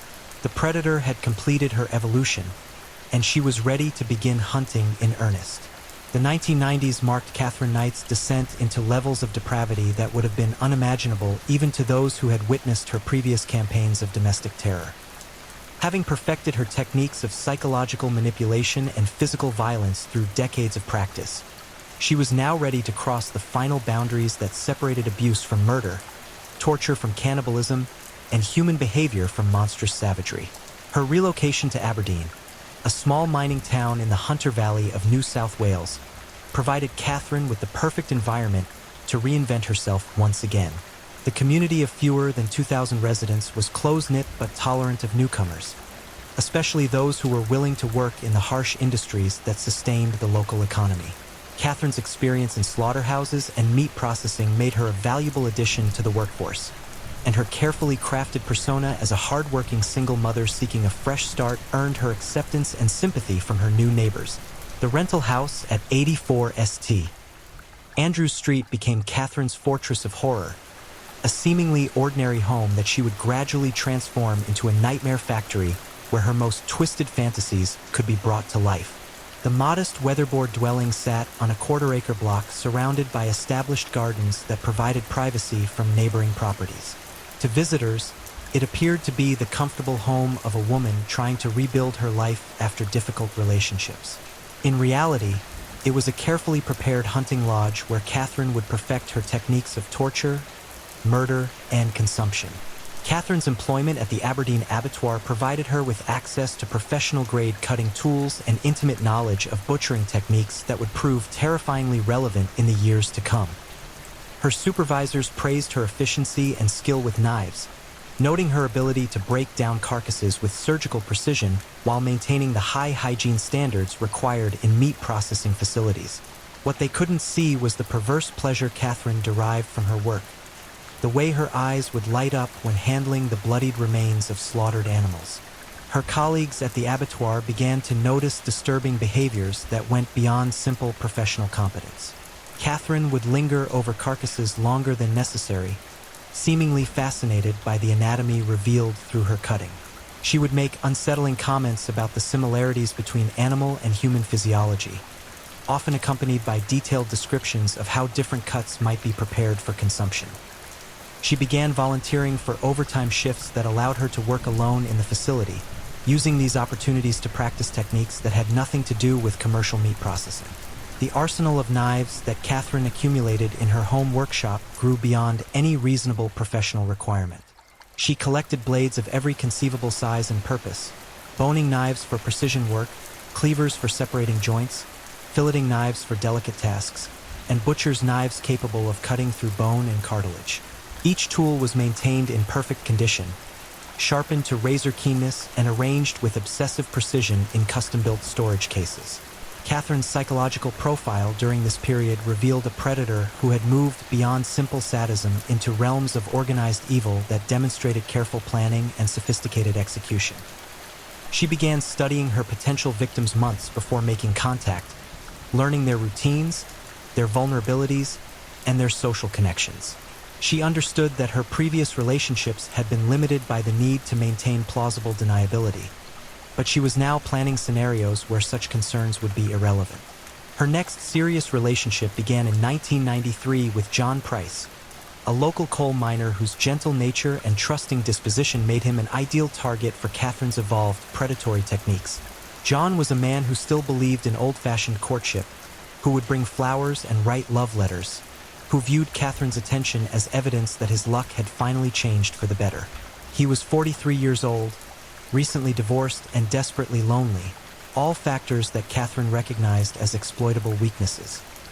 The initial courtship phase lasted longer than in Catherine's previous relationships, as she had learned the value of patience in establishing psychological control over her victims. She presented herself as a woman who had been damaged by previous relationships but was ready to trust again with the right man. She cooked elaborate meals, maintained an immaculate home, and displayed apparent devotion that convinced John he had found his soulmate. But beneath this carefully constructed facade, Catherine was conducting the most thorough psychological autopsy of her career. She studied John's fears, his insecurities, his relationship with his children from his previous marriage, and his desperate need for acceptance and love. She learned which emotional buttons could reduce him to tears, which accusations could send him into spirals of self-doubt, and which threats could paralyze him with terror. The sexual relationship that developed between them was characterized by Catherine's systematic introduction of violence and domination disguised as experimentation and passion. She would bite, scratch, and inflict deliberate injuries during their intimate moments, claiming that pain enhanced pleasure and that true love required complete surrender of control. John found himself agreeing to increasingly extreme scenarios, not because he enjoyed them, but because refusing Catherine's demands inevitably led to explosive violence. Catherine's collection of knives became a prominent feature of their relationship, as she would spend hours sharpening and polishing her blades while describing their various uses and capabilities. She would demonstrate cutting techniques on pieces of meat, explaining how different angles and pressures could achieve different effects. These demonstrations were always accompanied by casual comments about how the same techniques could be applied to human anatomy, delivered with a smile that never quite reached her eyes. The psychological torture began with Catherine's detailed descriptions of her work at the abattoir, as she would share graphic accounts of slaughtering and butchering processes while they ate dinner together. She would describe the sounds animals made as they died, the way their eyes would go blank when life left them, and the warmth that would slowly fade from their bodies as blood drained away. These dinner-time conversations were designed to desensitize John to violence while establishing Catherine's expertise in matters of death and dismemberment. John's attempts to express discomfort with these topics were met with ridicule and accusations of weakness, as Catherine gradually normalized discussions of violence and death in their household. She would claim that his squeamishness revealed his disconnection from the natural world, that his inability to appreciate the beauty of her work demonstrated his failure to truly understand her as a person. The relationship reached a new level of horror when Catherine began bringing home animal organs and body parts that she claimed were for personal consumption or experimentation. She would prepare elaborate meals featuring hearts, livers, kidneys, and other organs, insisting that John appreciate her culinary skills while describing the nutritional benefits of organ meat. These dinners were always accompanied by detailed anatomical discussions that blurred the line between professional knowledge and pathological obsession. Catherine's violence toward John escalated gradually but systematically, beginning with accidental cuts during meal preparation that somehow always seemed to occur when he was within range. These incidents were followed by elaborate first aid sessions where Catherine would tend to John's wounds with apparent tenderness while secretly savoring the opportunity to examine his injuries up close. The psychological manipulation reached new heights of sophistication as Catherine began alternating between episodes of savage violence and overwhelming affection, creating a trauma bond that made it virtually impossible for John to maintain clarity about their relationship. She would attack him with knives and other weapons, then spend hours afterward caring for his wounds while expressing remorse and promising that such incidents would never happen again. John found himself living in a state of constant hypervigilance, never knowing which version of Catherine would emerge at any given moment. The loving woman who would prepare his favorite meals could transform without warning into a savage predator who would attack him with whatever weapons came to hand. Sleep became impossible, as Catherine's nocturnal violence was often more extreme than her daytime assaults. The isolation that Catherine imposed on John was comprehensive and systematic, as she gradually severed his connections to friends, family, and professional colleagues through carefully orchestrated conflicts and manufactured emergencies. She convinced him that others were jealous of their relationship, that his friends and family didn't understand their special bond, and that she was the only person in the world who truly accepted and loved him. Catherine's campaign of terror expanded beyond John to include threats against his children from his previous marriage, demonstrating her willingness to target innocent victims to maintain control over her primary prey. She would describe in graphic detail what she planned to do to his teenage daughters if John ever tried to leave her, painting scenarios of torture and murder that haunted his nightmares and paralyzed him with fear for their safety. The relationship continued for 6 years, during which Catherine refined her techniques of psychological and physical torture while gradually preparing for the ultimate expression of her violent fantasies. She studied John's anatomy with the focused attention of a surgeon planning a complex operation, learning the location of major arteries, the vulnerability of different organ systems, and the most efficient methods of causing maximum damage. John's survival during this period was testimony to his physical resilience and Catherine's careful calculation of how much damage she could inflict without causing death. She had learned from her previous relationships that killing her victims would end her fun too quickly, and she preferred the ongoing satisfaction of maintaining complete control over someone who remained conscious and aware of their suffering. But by 1999, Catherine's appetite for violence had evolved beyond what non-fatal torture could satisfy. She had explored every conceivable form of psychological manipulation and physical abuse, and she craved the ultimate expression of power that only murder could provide.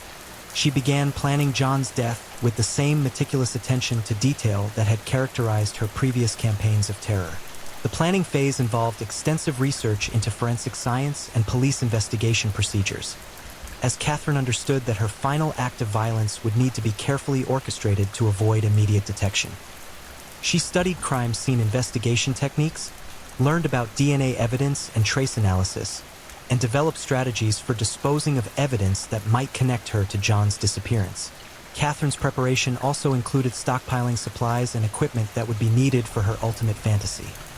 Not just killing John, but dismembering his body and preparing his flesh for consumption. She accumulated plastic sheeting, industrial-strength cleaning supplies, specialized cutting tools, and cooking equipment that would allow her to transform murder into an elaborate ritual of dominance and consumption. The psychological build-up to murder involved Catherine's systematic escalation of threats and violence designed to prepare John for his ultimate fate while savoring every moment of his growing terror. She began making explicit statements about her intention to kill him, describing in graphic detail how she planned to butcher his body and consume his flesh.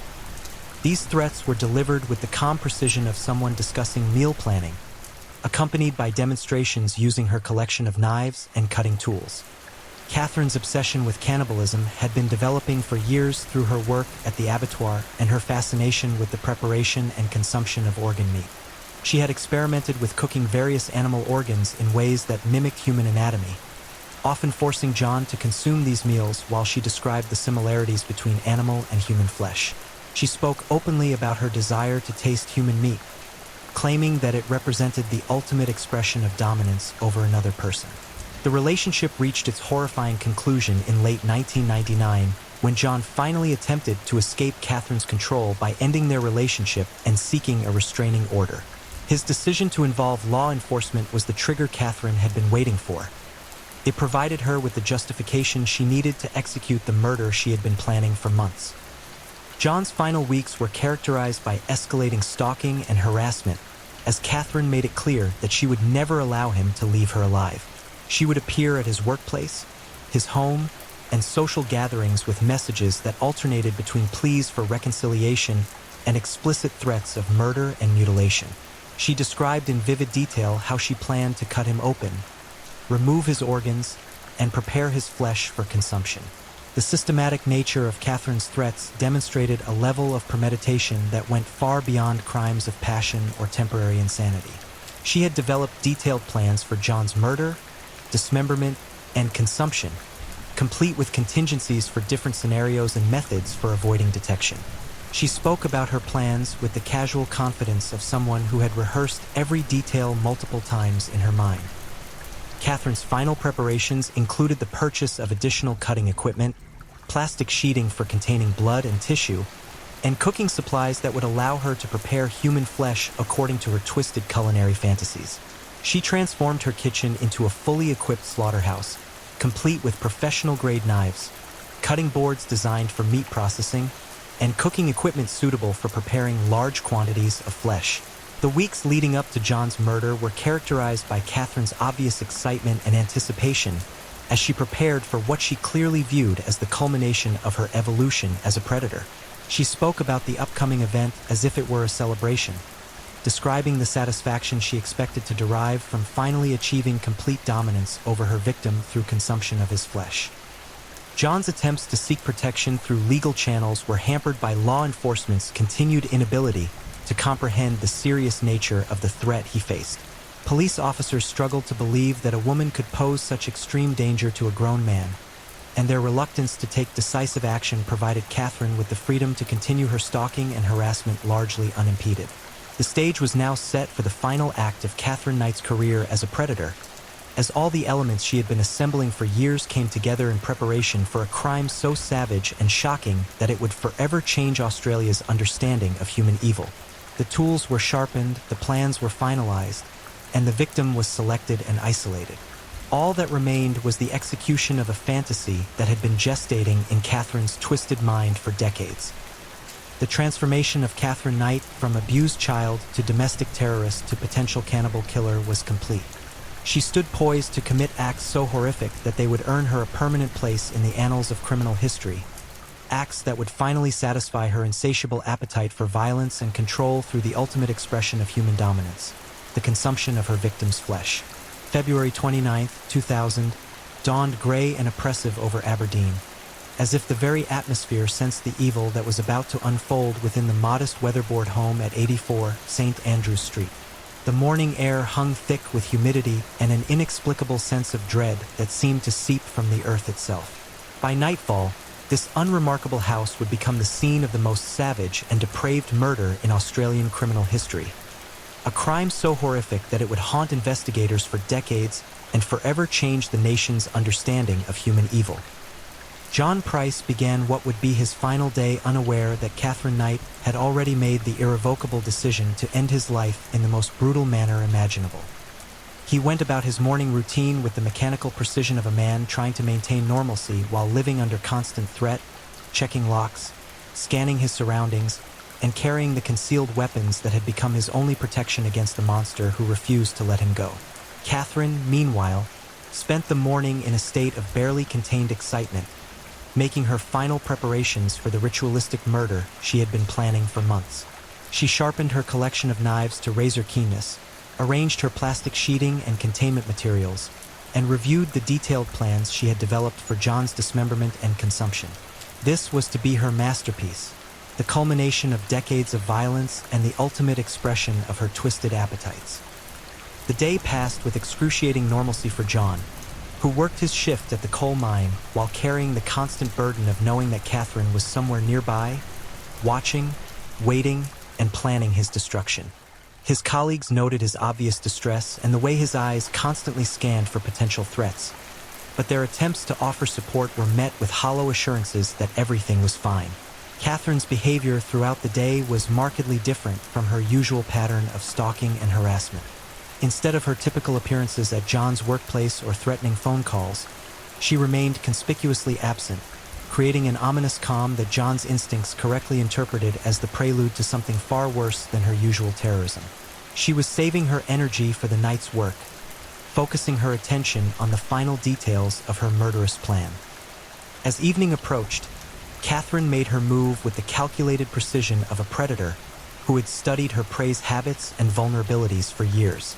She knew that John would be returning home exhausted from his shift, that his guard would be lowered by fatigue, and that his isolation from friends and family would ensure that no one would interrupt the horror she was about to unleash. The initial confrontation took place in John's living room, where Catherine had been waiting in darkness when he arrived home. She had gained entry through methods she had practiced during months of stalking, using her intimate knowledge of his security measures to circumvent the locks and alarms he had installed to protect himself. When John switched on the lights, he found himself face to face with his worst nightmare. Catherine standing calmly in his living room, surrounded by the cutting tools she had brought for his execution. The conversation that followed was a twisted parody of relationship negotiation, as Catherine alternated between declarations of love and explicit descriptions of how she planned to kill and consume him. She spoke with the calm rationality of someone discussing dinner plans, describing the various cuts of meat she would harvest from his body and the cooking methods she intended to use for each piece. John's attempts to reason with Catherine, to appeal to whatever humanity might still exist within her, were met with cold amusement as she explained that his time for negotiation had passed. She had moved beyond the need for his cooperation or consent. She had evolved into something that viewed him not as a person but as raw material for her twisted culinary ambitions. The physical assault began with Catherine's characteristic pattern of sudden, explosive violence, but this time there would be no subsequent medical care or false reconciliation. She attacked John with a large butcher's knife, inflicting wounds designed not to torture or control but to quickly incapacitate him while keeping him conscious enough to experience the full horror of what was about to happen to his body. The first cut opened John's scalp in a gaping wound that sent blood streaming down his face, temporarily blinding him and creating the disorientation Catherine needed to continue her attack. She struck with surgical precision, targeting areas that would cause massive bleeding while avoiding immediately fatal wounds. She wanted John alive and aware as she began the process of dismembering his body. The second wound was inflicted to John's throat, a carefully calculated cut that damaged his vocal cords and prevented him from screaming for help while avoiding the carotid arteries that would have caused rapid death. Catherine had studied anatomy extensively through her work at the abattoir, and she applied this knowledge with terrifying efficiency to create maximum suffering while maintaining control over the timing of her victim's death. As John collapsed to the floor, weakened by blood loss but still conscious, Catherine began the systematic process of removing his clothing and positioning his body for the butchering process she had planned in such meticulous detail. She worked with the calm efficiency of a professional, displaying none of the emotional intensity that might be expected from someone committing such an intimate act of violence. The dismemberment began while John was still alive, as Catherine used her professional-grade knives to separate skin from muscle with the precision of a master butcher. She worked methodically, starting with the extremities and working toward the torso, savoring each cut and studying the anatomy revealed by her blade. The process was both a practical exercise in meat preparation and a ritualistic expression of her complete dominance over her victim. Catherine's technique during the dismemberment revealed the extent of her anatomical knowledge and her experience with cutting and preparing flesh. She separated joints with minimal waste, removed organs with surgical precision, and arranged the various pieces of John's body with the care of someone preparing an elaborate meal. This was not the chaotic frenzy of an uncontrolled killer, but the methodical work of someone who had planned every detail in advance. The psychological aspect of Catherine's crime was perhaps even more horrifying than the physical violence, as she maintained a running commentary throughout the dismemberment process, describing her appreciation for John's physique and her excitement about tasting different cuts of his flesh. She spoke to his severed head as if he were still capable of hearing her, thanking him for providing her with such high-quality meat and promising that he would be delicious. The preparation of John's flesh for consumption occupied Catherine for several hours as she transformed her kitchen into a fully functional abattoir. She used professional-grade equipment to process the meat, grinding some portions for immediate cooking while carefully wrapping and storing other pieces for future meals. The precision of her work demonstrated years of planning and preparation for this moment. Catherine's consumption of John's flesh began while she was still in the process of dismembering his body, as she would periodically stop her cutting to sample raw pieces of meat, describing the flavor and texture with the enthusiasm of a gourmand discovering a new delicacy. She prepared some portions using elaborate cooking methods that she had clearly researched and practiced, treating the preparation of human flesh as a culinary art form. The ritualistic aspects of Catherine's crime extended beyond simple murder and cannibalism into realms of psychological domination that revealed the true depths of her depravity. She arranged John's severed head on the dining room table as the centerpiece for a macabre feast, surrounded by carefully prepared portions of his flesh and accompanied by vegetables and side dishes, as if she were hosting a dinner party. Catherine's consumption of the meal she had prepared from John's body was conducted with ceremonial solemnity, as she took photographs to document her achievement and maintained detailed notes about the flavor and preparation of different cuts of meat. This was not the desperate hunger of someone in survival mode, but the calculated satisfaction of a predator who had achieved the ultimate expression of dominance over her victim. The aftermath of the murder revealed the extent of Catherine's planning and the cold calculation behind her actions. She had prepared detailed plans for disposing of evidence, cleaning the crime scene, and establishing alibis for the time of John's death. Her kitchen had been transformed into a professional meat processing facility, complete with industrial-grade equipment and specialized tools for butchering human flesh.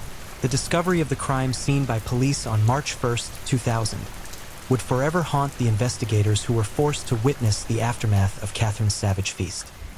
The systematic nature of the dismemberment, the evidence of cannibalistic consumption, and the ritualistic arrangement of body parts created a scene so horrific that seasoned detectives required extensive psychological counseling to process what they had witnessed. Detective Senior Constable Bob Wells, the first officer to enter the house, would later describe the scene as the most horrifying sight he had encountered in 30 years of police work. The smell of death and decay mixed with the lingering aromas of cooked meat created an olfactory assault that triggered immediate nausea and would haunt his dreams for years to come. The kitchen revealed the full extent of Catherine's culinary preparations, with portions of John's flesh arranged on cutting boards, stored in refrigeration units, and prepared using various cooking methods. The professional quality of the butchering work and the elaborate nature of the meal preparation demonstrated that this was not a crime of passion but the culmination of years of planning and preparation. Catherine's arrest at the scene was anticlimactic compared to the horror of her crime, as she offered no resistance and seemed almost relieved that her masterpiece had finally been discovered. She displayed no remorse for John's murder and showed evident pride in the technical skill she had demonstrated during the dismemberment and preparation of his flesh. The investigation that followed revealed the full scope of Catherine's preparation for the murder, including detailed written plans for the dismemberment process, research into human anatomy and butchering techniques, and evidence of practice sessions using animal carcasses to perfect her methods. The premeditated nature of the crime was beyond dispute. The trial of Catherine Knight in 2001 shocked the Australian public and legal system with its revelations about the depth of human depravity that had been unleashed in the quiet town of Aberdeen. The evidence presented during the proceedings painted a picture of calculated evil that challenged fundamental assumptions about the nature of human behavior.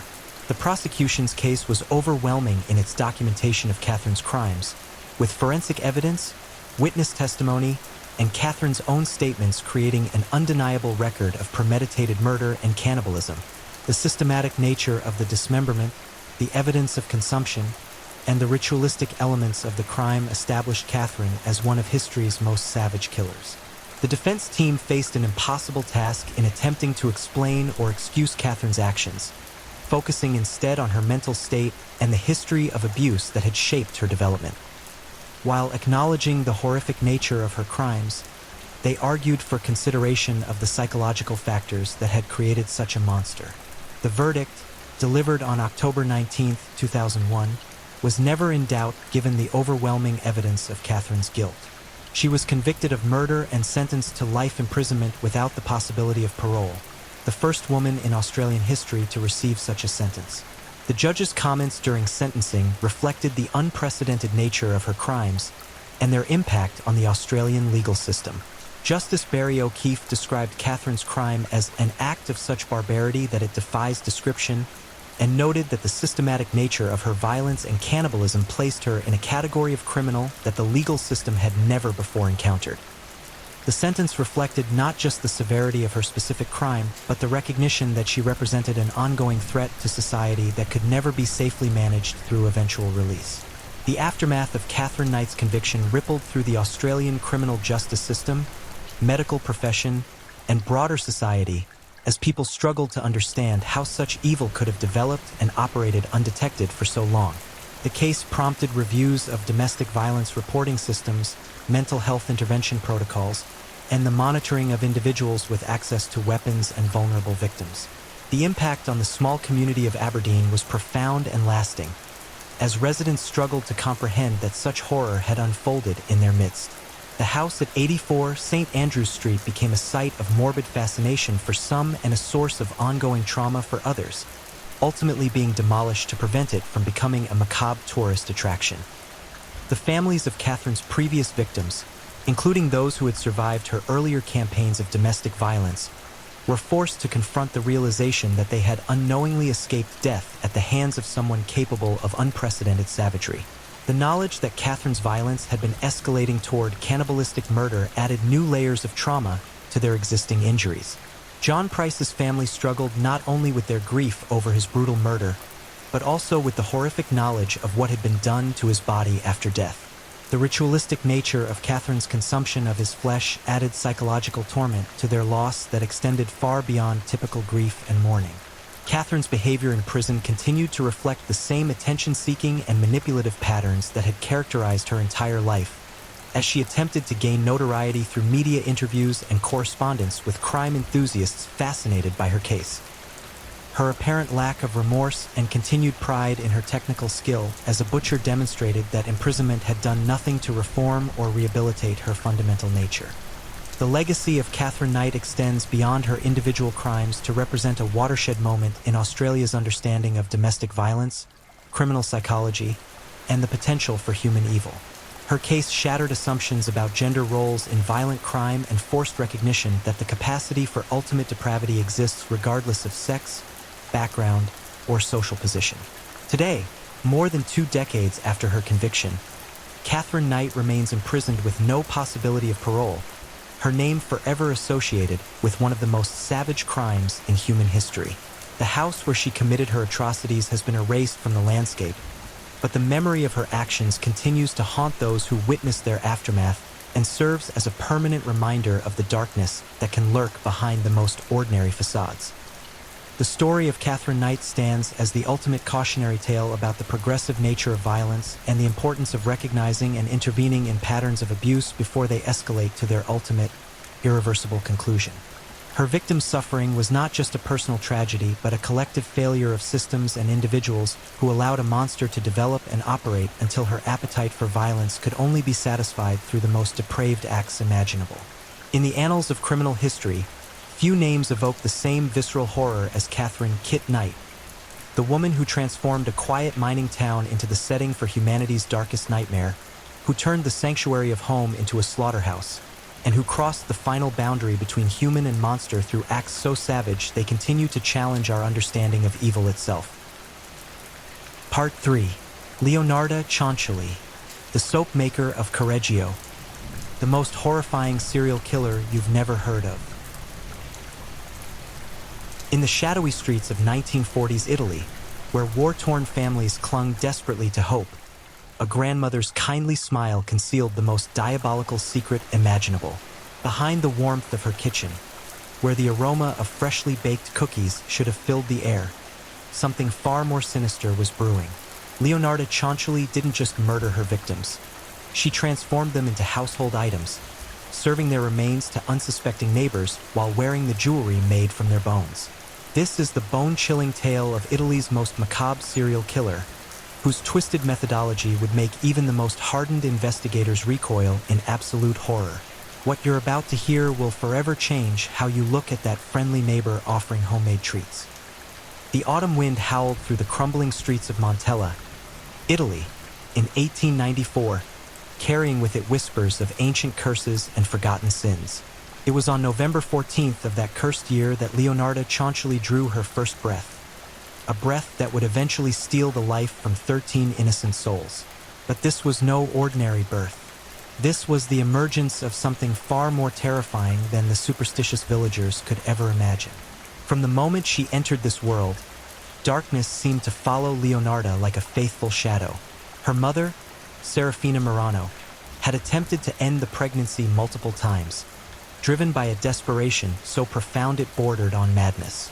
The unwanted child had survived every attempt at termination, clinging to life with a tenacity that would later manifest in far more sinister ways. Perhaps the unborn Leonarda had already tasted death and found it intoxicating. The circumstances of her conception were shrouded in violence and shame. Her mother had been brutally raped, and the trauma of that horrific act seemed to seep into every fiber of Leonarda's developing being. Serafina never let her daughter forget this dark origin, poisoning the child's mind with constant reminders that she was born from violence, unwanted and cursed from the very beginning. The psychological torture began in infancy and would continue relentlessly for decades. As Leonarda grew from a disturbed child into an increasingly unstable young woman, her behavior became more erratic and deeply unsettling. She would spend hours in the family's small kitchen, experimenting with various mixtures and concoctions, her eyes gleaming with an unnatural fascination as she watched ingredients dissolve and transform. Neighbors began to whisper about the strange smells emanating from the Cianciulli home, acrid, chemical odors that seemed to burn the nostrils and linger in the air like the stench of death itself. The young Leonarda displayed an alarming obsession with the occult from an early age. She would collect bones from dead animals, arranging them in ritualistic patterns in her bedroom. Her mother would often find her speaking in hushed tones to these macabre collections, as if conducting conversations with spirits only she could hear. The local priest refused to enter the Cianciulli home after witnessing what he described as unholy practices being performed by the child. At 17, Leonarda's descent into darkness accelerated when she encountered a fortune teller who delivered a prophecy that would haunt her for the rest of her murderous life. The gypsy woman, her eyes clouded with cataracts and her voice crackling like dried leaves, grabbed Leonarda's palm with shocking force. "I see prison in one hand," she rasped, her grip tightening until Leonarda winced in pain. "And a criminal asylum in the other. Your destiny is written in blood, child. The spirits demand sacrifice, and you will be their instrument." Those words burrowed into Leonarda's already fractured psyche like parasites, growing stronger with each passing day. She began to believe that her very existence was tied to supernatural forces beyond her control, that she was somehow chosen for a dark purpose that mere mortals couldn't comprehend. This delusion would later provide the twisted justification for the unspeakable horrors she would inflict upon innocent victims. In 1914, at the age of 20, Leonarda made what appeared to be her first attempt at normalcy by marrying Raphael Pansardi, a man significantly older than herself. However, this union was born not from love, but from her desperate need to escape the suffocating atmosphere of her childhood home.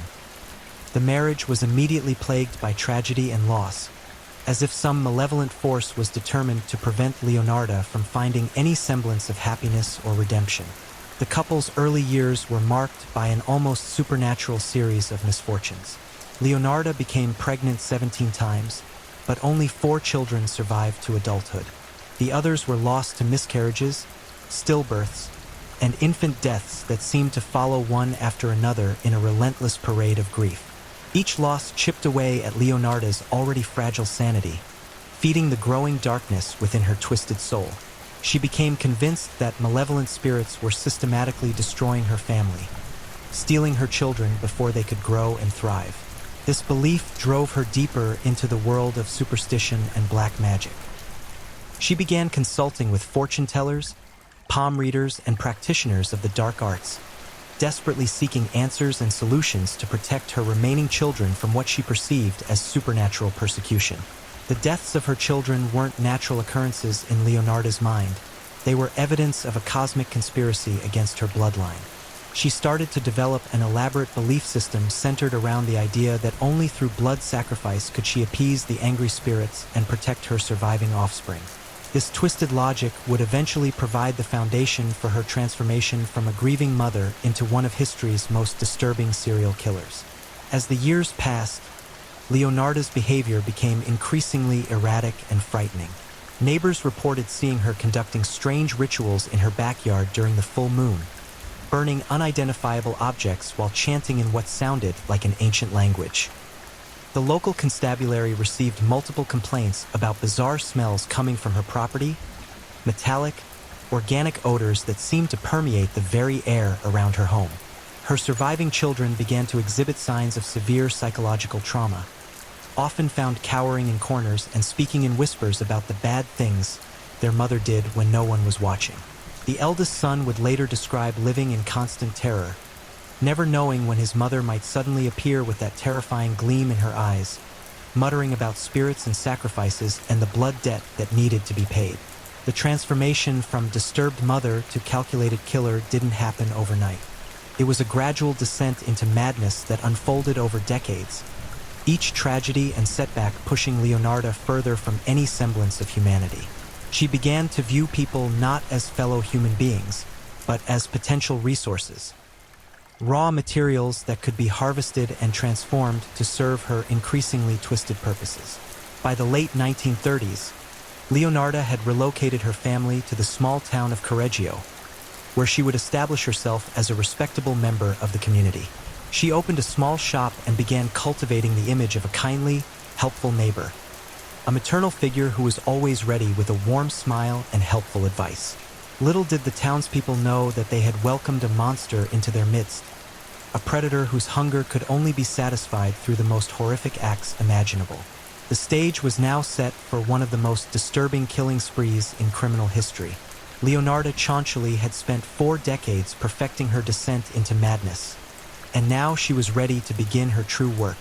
The sweet, grandmotherly woman who sold soap and cookies to her neighbors was about to reveal her true nature, and the results would be so shocking, so utterly inhuman, that they would haunt the nightmares of investigators and criminologists for generations to come. The year 1939 marked the beginning of Leonarda Cianciulli's reign of terror, though none in the quaint town of Correggio could have imagined that their friendly neighborhood soapmaker was about to embark on a killing spree so methodical and grotesque that it would redefine the very concept of evil. Her small shop on Via del Pozzo had become a gathering place for local women who would come not just to purchase her remarkably effective soaps and deliciously fragrant cookies, but to seek comfort and advice from someone they trusted implicitly. Leonarda had cultivated this image with the precision of a master manipulator. Her shop was always immaculate, filled with the warm glow of candlelight and the inviting aromas of her homemade products. She dressed conservatively, spoke softly, and displayed a maternal warmth that drew lonely and vulnerable women like moths to a flame. But beneath this carefully constructed facade lurked something unspeakably sinister, a predator who had learned to weaponize compassion itself. The transformation of her shop into a hunting ground was a gradual process that revealed the true depth of Leonarda's cunning intelligence. She began by identifying the most isolated and desperate women in the community, those who had few family connections, limited social circles, and pressing financial or emotional problems. These women became her primary targets, though they had no idea they were being stalked by someone whose maternal instincts had been perverted into something monstrous. Faustina Setti, a 50-year-old spinster who had never married and lived alone on the outskirts of town, became Leonarda's first victim. Faustina was everything the killer sought in prey. Lonely, trusting, and desperate for human connection. She had been coming to Leonardo's shop for months, initially drawn by the quality of the soap, but eventually returning for the warm conversations and sense of belonging she found there. Leonardo studied Faustina with the intensity of a scientist observing a laboratory specimen. She learned about the woman's daily routines, her fears and insecurities, her deepest desires for companionship and purpose. Faustina confided in Leonardo about her loneliness, her financial struggles, and her dream of finding love despite her advancing age. These intimate revelations weren't met with genuine empathy. They were cataloged and stored away like weapons to be used when the time was right.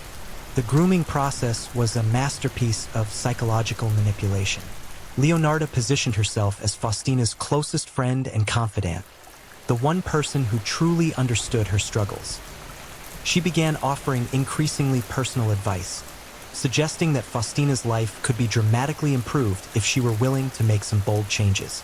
The conversations gradually became more intense, more focused on transformation and rebirth. "My dear Faustina," Leonardo would whisper during their private conversations in the back of the shop, her voice taking on an almost hypnotic quality. "I see such potential in you, but you're trapped by the mundane circumstances of your current existence. What if I told you there was a way to transcend all of this, to become something greater, something eternal?" These cryptic statements initially confused Faustina, but Leonardo's growing influence over her made the woman increasingly receptive to ideas that would have seemed absurd coming from anyone else. The killer had identified her victim's psychological vulnerabilities with surgical precision and was now exploiting them with ruthless efficiency. The actual murder took place on a cold December evening in 1939, when Faustina arrived at the shop for what she believed would be another friendly chat. Leonardo had prepared meticulously for this moment, transforming her usual workspace into something resembling a medieval chamber of horrors. The back room, normally used for storage, had been cleared and arranged with an array of knives, saws, and chemical containers that gleamed ominously in the flickering candlelight. When Faustina entered the shop that night, she noticed immediately that something was different. The usual warm atmosphere had been replaced by something cold and predatory. Leonardo's smile seemed forced, her eyes holding a gleam that made Faustina's skin crawl with inexplicable dread. But by then, it was far too late to escape. "Come, my dear," Leonardo said, her voice now devoid of the warmth that had drawn Faustina to her in the first place. "It's time for your transformation to begin." What happened next was so horrific that even seasoned homicide investigators would struggle to comprehend the sheer brutality of Leonardo's methodology. She didn't simply kill her victims. She systematically dismantled them while they were still alive, prolonging their agony with the scientific precision of someone conducting a deeply perverted experiment. The murder of Faustina Setti lasted for hours, during which Leonardo subjected her victim to tortures that defied human comprehension. She began by restraining the terrified woman, binding her to a wooden chair with ropes that cut deep into her flesh. Faustina's screams were muffled by a cloth gag, but her eyes conveyed a terror so profound that even Leonardo paused momentarily to savor the moment. "Don't struggle, my dear," Leonardo whispered as she selected her first instrument. "This is a sacred ritual. Your sacrifice will serve a greater purpose than your mundane existence ever could." The killer's method was methodical and calculated, designed not just to kill but to harvest every usable part of her victim's body. She began by making precise incisions, draining Faustina's blood into carefully prepared containers while the woman was still conscious. The blood would later be used in Leonardo's occult rituals, mixed with herbs and other ingredients to create what she believed were powerful magical potions. As Faustina's life slowly ebbed away, Leonardo continued her gruesome work with the efficiency of a butcher processing livestock. She removed organs systematically, separating them into different categories based on their intended use. Some would be ground up and mixed into fertilizer for her garden. Others would be processed into ingredients for her soap-making operation. But the most disturbing aspect of Leonardo's methodology was yet to come. Once Faustina was dead, the killer began the process of complete dismemberment, carefully separating flesh from bone with the skill of someone who had clearly practiced this technique extensively. The flesh would be processed into soap and other household products, while the bones would be ground into powder and mixed with various other ingredients. The transformation of Faustina Seti from living human being into household commodities took Leonarda 3 full days to complete. She worked tirelessly during this period, fueled by an almost manic energy that seemed to grow stronger with each passing hour. Neighbors later reported hearing strange sounds emanating from the shop during those December nights. Rhythmic chopping noises, the bubbling of boiling liquids, and what sounded like someone singing in a language they couldn't identify. When the process was finally complete, virtually nothing remained of Faustina except for a small collection of unusable bone fragments, which Leonarda disposed of by grinding them into powder and mixing them into her garden soil. The woman who had entered the shop seeking friendship and comfort had been completely erased from existence, transformed into bars of soap, tea cakes, and various other products that would soon be distributed throughout the community. The psychological impact of this first murder on Leonarda was profound and disturbing. Rather than experiencing guilt or remorse, she felt a sense of euphoria and accomplishment that bordered on sexual ecstasy. She had successfully completed what she viewed as a sacred transformation, turning a worthless human life into something useful and productive. This experience convinced her that she had discovered her true calling in life. In the days following Faustina's disappearance, Leonarda maintained her facade of normalcy with remarkable skill. When concerned neighbors inquired about the missing woman, she expressed appropriate worry and concern, even suggesting that perhaps Faustina had finally decided to travel and seek new opportunities elsewhere. Her performance was so convincing that no one suspected any connection between her and the disappearance. But privately, Leonarda was already planning her next kill. The taste of blood had awakened something primal and insatiable within her, a hunger that could only be satisfied through increasingly frequent acts of violence. She began scouting for her next victim, studying the women in her community with the cold calculation of a predator evaluating potential prey. The success of her first murder had also validated Leonarda's twisted belief system regarding supernatural forces and blood sacrifice. She became convinced that Faustina's death had somehow strengthened her connection to the spirit world, providing her with protection and power that ordinary humans couldn't access. This delusion would drive her to kill again and again, each murder reinforcing her belief that she was serving some cosmic purpose beyond mere human understanding. As winter gave way to spring in 1940, Leonarda chonchily began preparing for her second kill, unaware that she was about to enter a phase of her criminal career that would establish her as one of the most disturbing serial killers in recorded history. The kindly soapmaker had tasted blood, and now nothing would satisfy her except more death, more transformation, and more opportunities to demonstrate her twisted mastery over life and death itself. By the spring of 1940, Leonarda Chonchily had perfected her grotesque methodology to a degree that would have impressed forensic scientists, had they been studying her techniques for academic rather than investigative purposes. The successful murder and complete disposal of Faustina Seti had given her invaluable experience in the logistics of human dismemberment, while simultaneously feeding a psychological hunger that grew stronger with each passing day. The kindly grandmother who sold soap and cookies to her unsuspecting neighbors had become something far more terrifying, a predator whose appetite for human flesh was matched only by her genius for avoiding detection. The transformation of her shop into an efficient killing facility was a gradual process that demonstrated Leonarda's remarkable intelligence and planning abilities. She had installed soundproofing materials in the back room, disguised as decorative elements that wouldn't arouse suspicion from casual visitors. Heavy curtains lined the walls, ostensibly to keep out drafts, but actually serving to muffle the screams of her victims. The floorboards had been reinforced and covered with materials that could be easily cleaned and disinfected after each murder. Her collection of tools had expanded significantly since the Seti killing.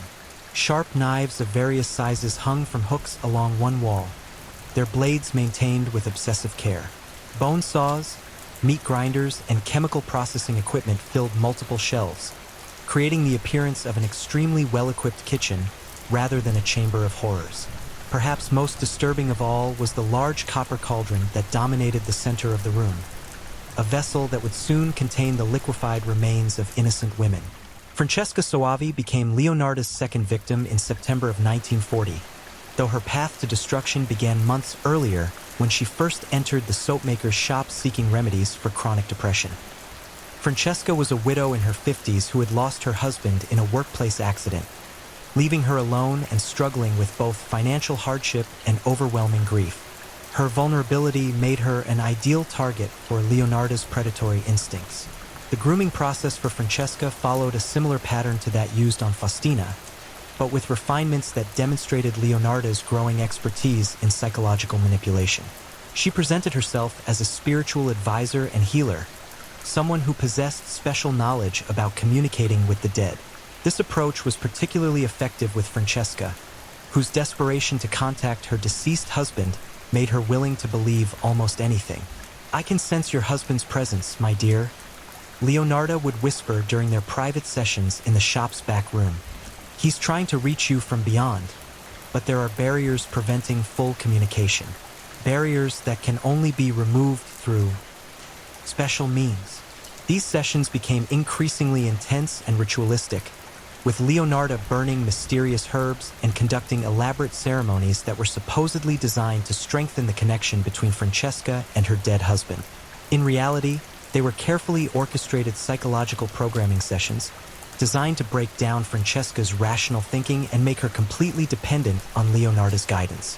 The widow began spending hours each day at the shop, desperately seeking any sign that her husband was trying to communicate from beyond the grave. Leonardo encouraged this obsession, gradually isolating Francesca from her few remaining friends and family members. She convinced the grieving woman that other people couldn't understand the spiritual work they were doing together, that their sessions required absolute secrecy to be effective.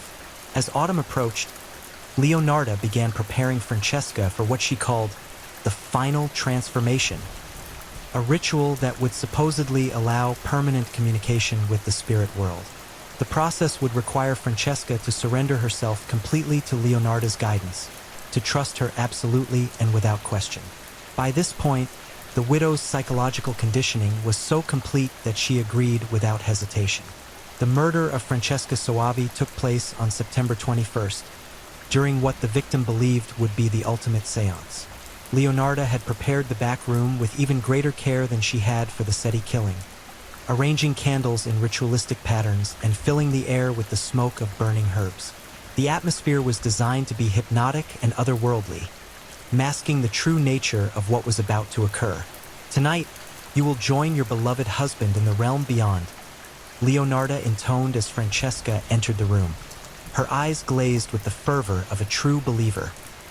"But first, you must shed this earthly form that has caused you so much pain." What followed was even more horrific than the first murder, as Leonardo had refined her techniques to maximize both the victim's suffering and the killer's own twisted satisfaction. She had developed a more sophisticated approach to restraint, using a specially constructed chair that allowed her to position Francesca's body for optimal access during the dismemberment process.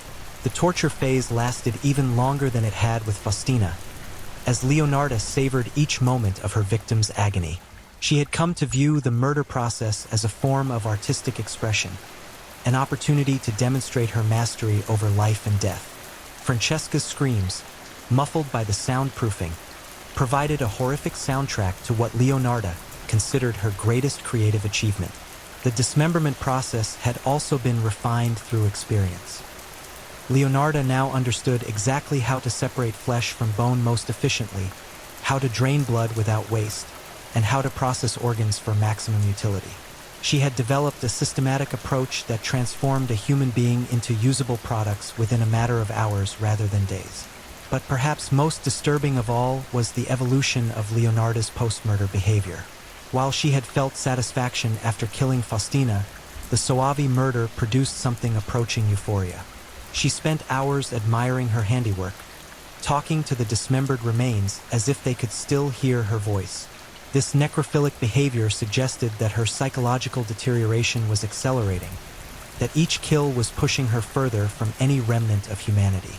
The disposal of Francesca Soavi's remains followed the same pattern as the first murder, but with increased efficiency.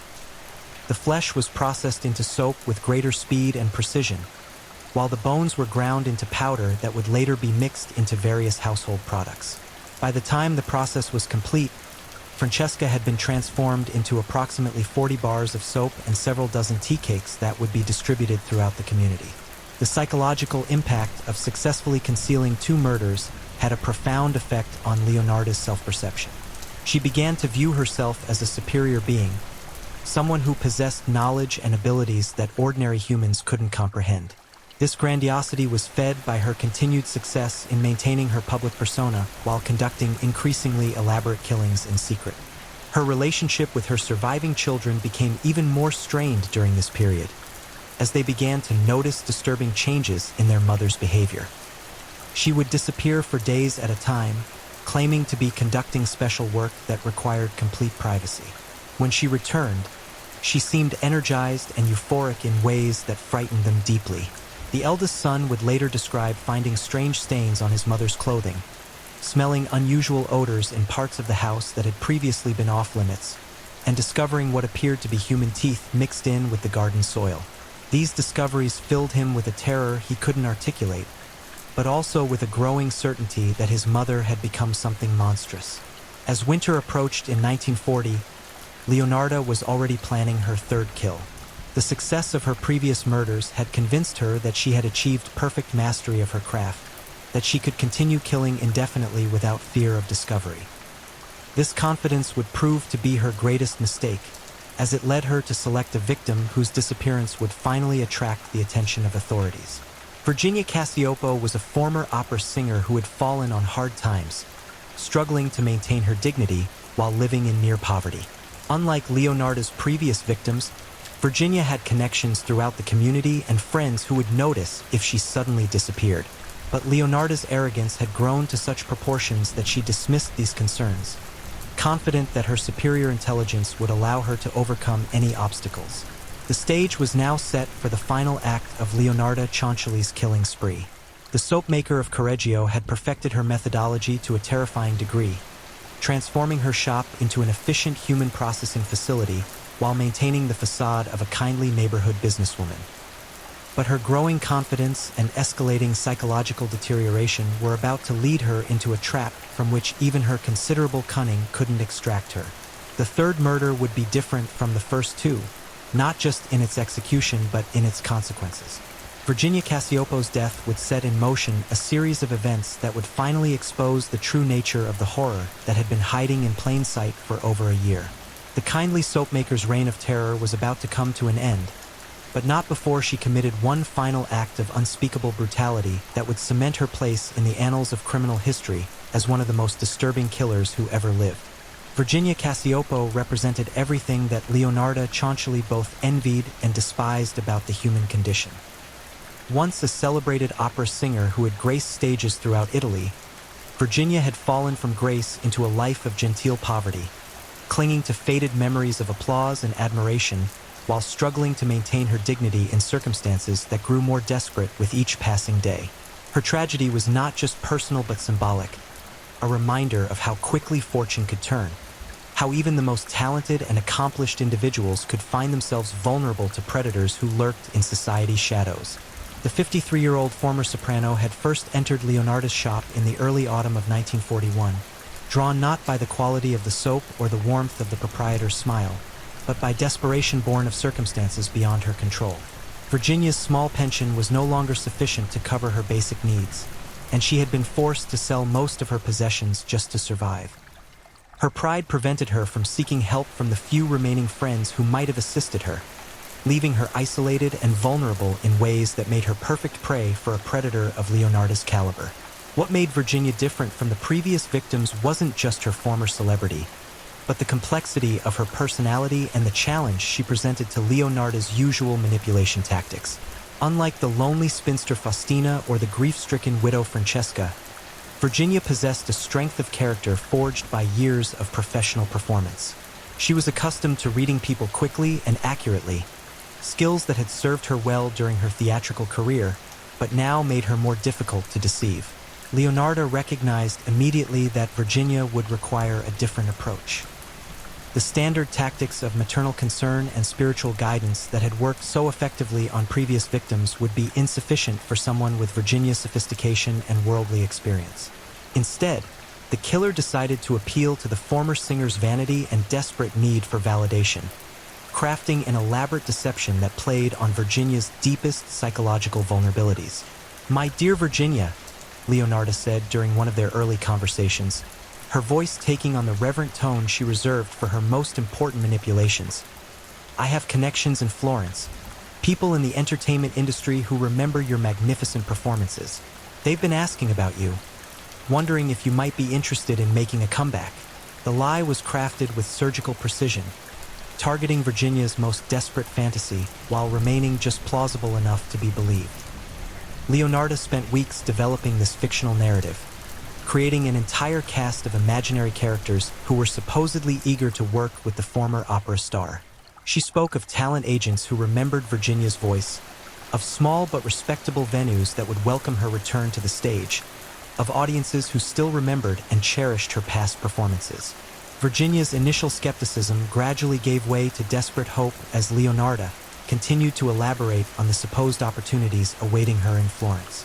The killer had studied her victim's psychology with the same intensity she brought to planning her murders, understanding that Virginia's pride would make her reluctant to appear too eager, while her desperation would ultimately overcome any rational doubts about the situation.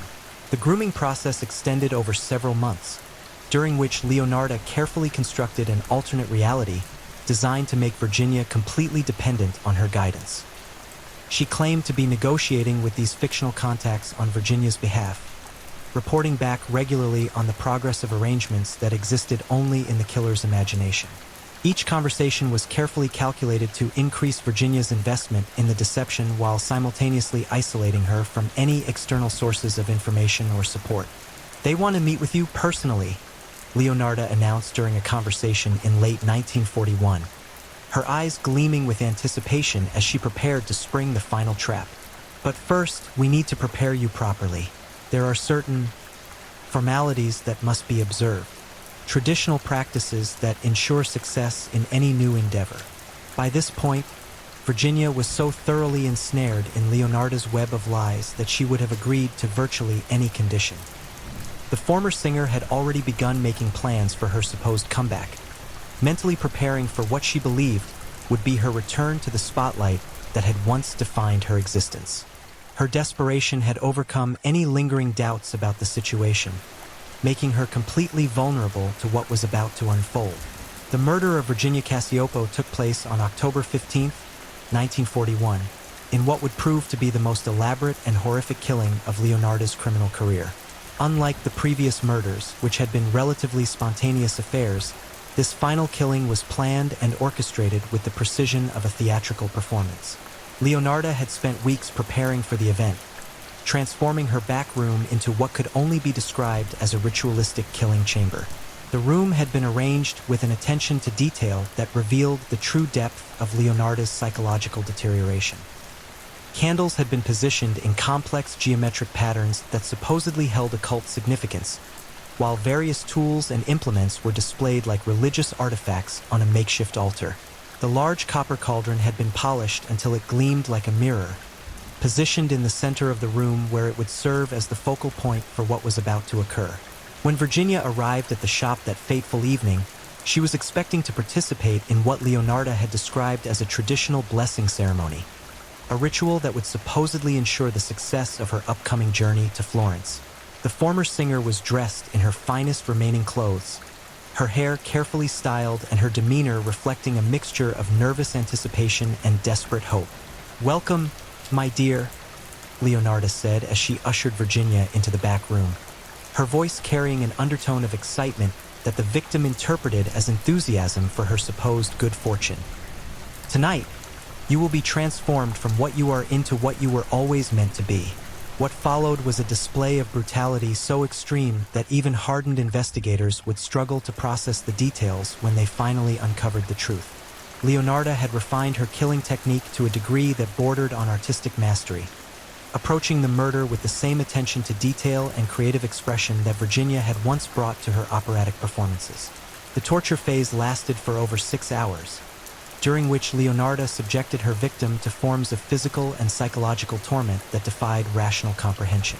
She had developed increasingly sophisticated methods of prolonging her victim's suffering, using combinations of drugs and surgical techniques that kept Virginia conscious and aware throughout most of the ordeal. The former singer's magnificent voice, which had once thrilled audiences throughout Italy, was reduced to barely audible whispers and pleas for mercy that fell on ears that had long since lost any capacity for human compassion.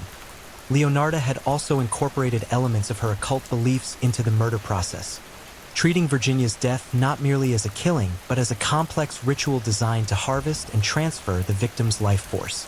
She spoke throughout the ordeal in what sounded like an ancient language, conducting elaborate ceremonies that involved the systematic removal and consumption of various body parts while Virginia was still alive to witness the desecration of her own flesh. The dismemberment process that followed Virginia's death represented the culmination of Leonarda's evolution as a killer. She had perfected every aspect of the technique, from the initial drainage of blood to the final grinding of bones into powder. But what made this particular killing different was the killer's decision to preserve certain parts of Virginia's body as trophies, gruesome mementos of what she considered her greatest artistic achievement.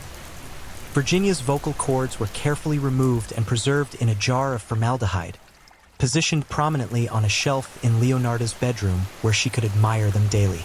Several of the woman's fingers were also preserved, transformed into a macabre wind chime that Leonarda hung near her workshop window. These trophies served not just as reminders of her crimes, but as objects of worship in her increasingly deranged psychological landscape. The processing of Virginia's remains into household products followed the same basic pattern as the previous murders, but with refinements that demonstrated Leonarda's growing expertise in human butchery. The flesh was rendered into soap with greater efficiency than ever before, while the bones were ground into powder that would be mixed into various products. But Leonarda had also begun experimenting with new applications for human remains, creating cosmetics and food products that pushed the boundaries of her already horrific methodology. Perhaps most disturbing of all was Leonarda's decision to host a small gathering of neighbors shortly after Virginia's murder, during which she served tea and cookies that contained ingredients derived from her victim's processed remains. She watched with fascination as unsuspecting members of the community consumed products made from human flesh, savoring not just the taste of their horror, but her own sense of superiority and control over their ignorant consumption. But Virginia Cassiopo's murder would prove to be different from the previous killings in one crucial respect. Her disappearance could not be explained away as easily as those of Faustina and Francesca. Virginia had been actively involved in trying to arrange her supposed trip to Florence, and had mentioned these plans to several acquaintances. When she failed to depart as scheduled and couldn't be located anywhere in the community, concerned friends began asking questions that Leonarda couldn't answer satisfactorily. Part 4. Leroy F. The Freeway Killer. What would you do if you were driving down a seemingly quiet freeway, the hum of your tires on the asphalt lulling you into a false sense of safety, when you suddenly realize that you are being followed by something or someone? A shadow that slinks through the darkened corners of the night, silent, invisible, and unstoppable. Every turn, every move, every mile you drive, he is out there, just behind you. For years, his name haunted the airwaves, but his face remained a mystery. He was the predator who preyed upon the lost, the lonely, and the vulnerable. They were out there, stranded on the fringes of society, unaware that the one person they least expected, a seemingly normal man, was lurking in the very place they sought refuge, the freeway. Leroy F. became a nightmare on the California highways. His method was simple yet terrifyingly effective. Pick a vulnerable victim, offer them false hope, and then drive them into the clutches of pure terror. His killings were methodical, deliberate, and deeply sadistic, each act of violence a sickening ritual. His reign of horror would span years, but the nightmare didn't end when his name was finally revealed. In fact, that was when the true horror of Leroy F. would begin to unfurl. The true depths of his depravity are only fully understood once you hear the chilling details, because sometimes, even when the monster is caught, the fear never really ends. The stretch of the California freeway seemed like an endless ribbon of blackness, a path that sliced through the vastness of the city like a knife. The faint glow of streetlights cast long shadows, their yellowed light doing little to pierce the overwhelming darkness that swallowed everything else. To anyone else, it was just another night on the road. But for Leroy F., it was a hunting ground. A place where the weak, the vulnerable, and the invisible could be claimed. His car, a nondescript vehicle that blended seamlessly with the flow of traffic, was the predator's den, the perfect disguise. Leroy didn't need to stand out. He needed to remain unnoticed, hidden in plain sight, just like the countless women he preyed upon. The freeway, with its miles of emptiness, was the perfect place to strike. The roar of his engine drowned out the cries of his victims, the whimpering pleas for mercy that never reached anyone's ears. But Leroy's crimes didn't start out of nowhere. His thirst for blood had always been there, hidden deep inside him like a slow-burning ember, waiting for the right moment to ignite. It all began in 1972, when Leroy's first victim vanished without a trace. She was a young woman, lost and looking for a way out. Like so many others, she was just a speck in a city that was too big, too cold, and too indifferent. She had been walking along the side of the road, her thumb out, hoping for a ride, hoping for someone to help her, to take her away from the dark pit she was in. But Leroy F. wasn't there to help her. He was there to hunt. The night was already deep, the streets quieter than usual. When Leroy spotted her, he felt that familiar, primal thrill run through him. His hand tightened around the steering wheel, and the darkness that had always lived inside him began to stir. He slowed down, his car rolling smoothly up beside her. His voice, calm and reassuring, broke the stillness. "Need a lift?" The woman hesitated for just a moment, long enough for Leroy to know that she was considering it, that the fear hadn't fully gripped her yet. But that hesitation was all Leroy needed. She climbed into the car, and in that instant, she was doomed. She had just made the fatal mistake of trusting a stranger. As the car sped down the freeway, Leroy watched her relax. She was just another girl on the road, naive, vulnerable. She had no idea what kind of monster she was dealing with. Then, with a flick of his wrist, Leroy turned off the main road, guiding the car toward a dark, isolated stretch of land. The woman glanced nervously around. "Where are we going?" she asked. "Just a quiet place," Leroy said, his voice smooth and calculated. Before she could protest, he lunged at her. His hand shot out, gripping her throat with the force of a vice. She gasped, her body tensing as she fought against him. But Leroy was stronger, his grip tightening, cutting off her air. She kicked and struggled, but the car's engine drowned out her screams. Her fight was brief. Leroy was careful, methodical. He didn't want her to die too quickly. He wanted to savor the power, to feel her life slipping away. When her body went limp, he allowed himself a moment of sick satisfaction. This was just the beginning. What Leroy did next was something far worse than mere murder. He had become consumed by the act of control, the dark need to dominate. His victims weren't just bodies to him. They were objects, pieces in a twisted game. Once the life had drained from her body, Leroy didn't simply leave her to rot. He didn't discard her like other killers might. No, he had to make a statement. He had to mark her in a way that felt personal. He dragged her body from the car and left it in a remote location near the freeway, but not before mutilating her. He carved into her, defiling her in ways that only someone with the darkest intentions could understand. The brutality of his actions was as much about control as it was about cruelty. It wasn't enough for him to kill. He had to break her spirit before he ended her life. And when he was done, when he had left his mark on her, he disappeared into the night like the phantom he was. The body was discovered days later, discarded like garbage, but no one knew who had done it. The police had no leads, no suspects, and the woman's name was soon forgotten. Just another victim in a city where so many vanished without a trace. Leroy's next kill came quickly. He didn't waste time between victims. The need to dominate, to control, to crush the life out of others consumed him. He needed more, and he knew where to find it. His method evolved. Each victim was chosen with greater care. He started to pick them out more deliberately, studying their habits, observing their weaknesses. He was no longer just a man on the prowl. He was a hunter, and he had learned how to be patient. He had learned how to blend in, how to slip under the radar. He began targeting women who were more likely to be overlooked. Runaways, those with no family, no friends, no one to notice if they disappeared. Leroy could take them without anyone asking questions. He could drive them down the road, make them his, and leave nothing behind but a lifeless body. The freeway became his hunting ground. The very symbol of escape, of freedom, was twisted into something grotesque. It wasn't a place to be free. It was a place to die. As Leroy's killings escalated, so did his need for more. Each death pushed him further into a world of darkness, further from any shred of humanity.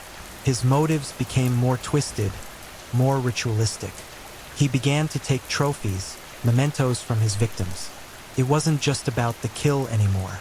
It was about control, about leaving a mark that no one would forget.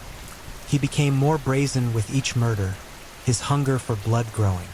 He would take the bodies to isolated areas, leaving them in positions that were deliberately unsettling. His victims were never simply dumped. They were placed, arranged. Their bodies were left like grotesque art pieces, each one designed to disturb, to unsettle anyone who happened upon them. And still, the police had no idea who he was. No idea what kind of monster was stalking the highways.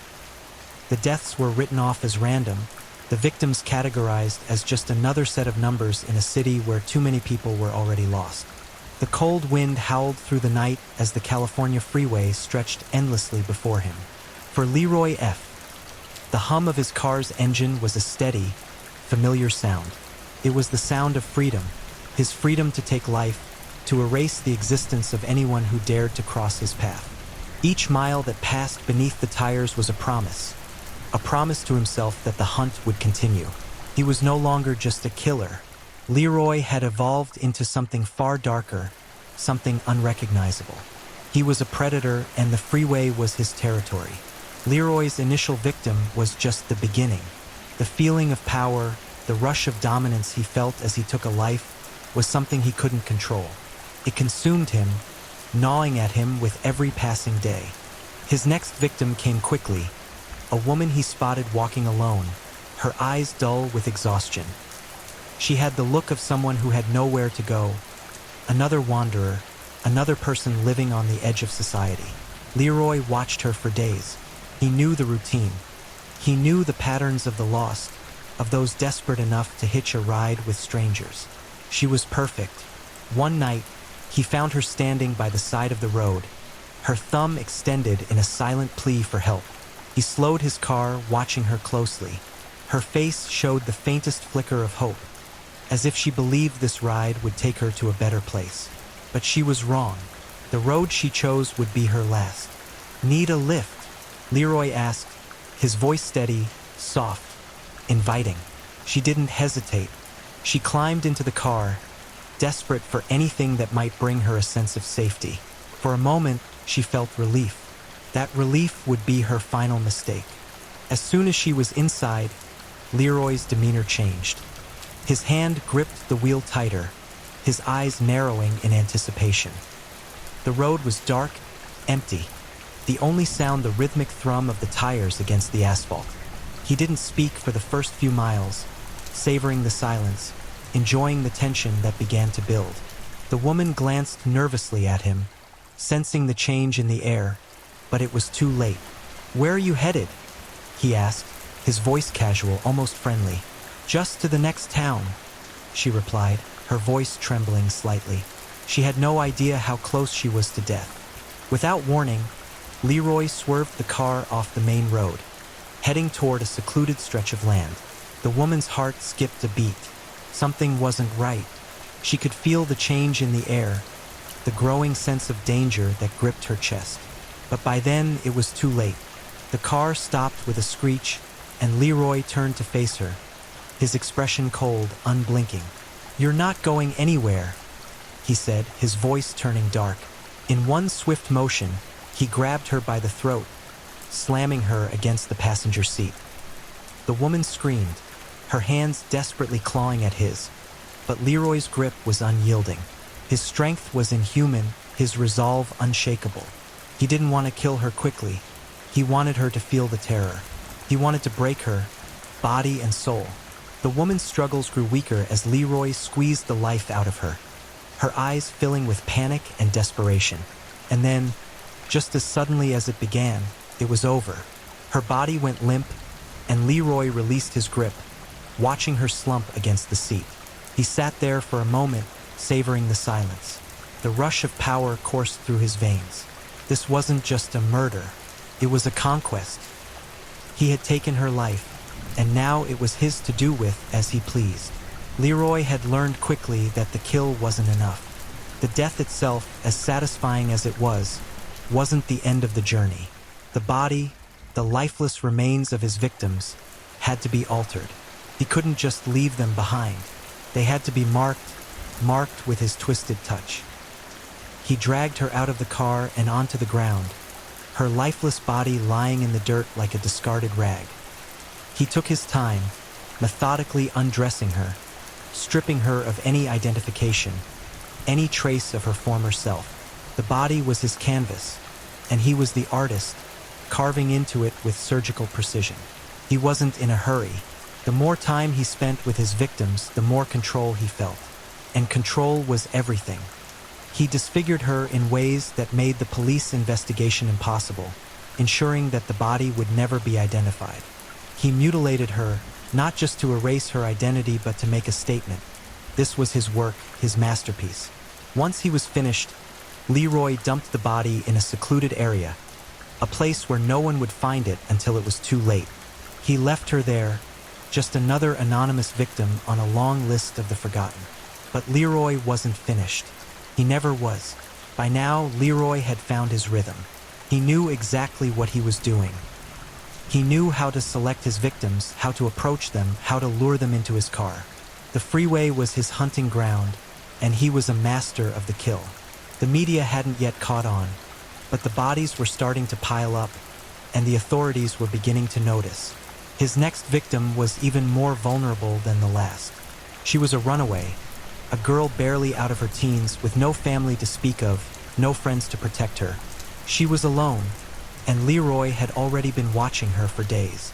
Her routine was predictable, and he knew when and where to strike. When she climbed into the car, Leroy was ready. This time, he didn't wait long to make his move.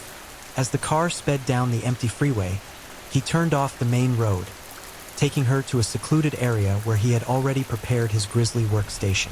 There, in the darkness, he struck. The woman tried to fight back, but she was no match for his strength. Leroy was methodical, taking his time, drawing out the terror. She pleaded for her life, but her cries only fueled his desire. Her struggle made it more thrilling for him, more personal. And again, when she was dead, Leroy didn't stop there. He took his time, mutilating her body in ways that were almost artistic. Each dissection, each wound was a mark of his sick control. Once he was finished, the body was discarded, left to rot where no one would find it for weeks. As Leroy's killings continued, his brutality escalated. No longer content with simple murder, he began to take greater risks, luring his victims deeper into his twisted world. He started abducting them during daylight hours, picking off women who were too busy to notice the predator in their midst. He would approach them in busy shopping centers, parking lots, or even on crowded streets. Leroy became more confident, more daring. The more he killed, the more invincible he felt. His body count grew, and with each new victim, his thirst for power intensified. He no longer cared about being caught. He felt untouchable, a shadow that could never be pinned down. But Leroy wasn't invincible. Even the most elusive of killers eventually slip up. And as his spree continued, the authorities began to catch on. Detectives began to notice the pattern, the isolated locations, the brutal manner of death, the striking similarities between the cases. The freeway killer wasn't just killing anymore. He was drawing attention, and Leroy didn't like attention. He had grown too comfortable in his darkness, too confident in his ability to outsmart the system. It was only a matter of time before his arrogance would catch up with him. The eerie calm of the California freeway was beginning to crack. Leroy F. had grown bolder, more reckless, as his killing spree intensified. The victims were piling up, and yet, somehow, the authorities were still unable to pin the murders on one individual. His body count continued to rise, but his luck would not last forever. The darkness, which had once protected him, was beginning to erode, and Leroy was about to face the consequences of his unrelenting desire for control. The police had been slow to connect the dots, but with each new body discovered, the pieces of the puzzle were slowly falling into place. The brutality of his crimes was undeniable, and the pattern was unmistakable. A wave of terror had swept over Southern California, and the freeway killer was quickly becoming the stuff of nightmares.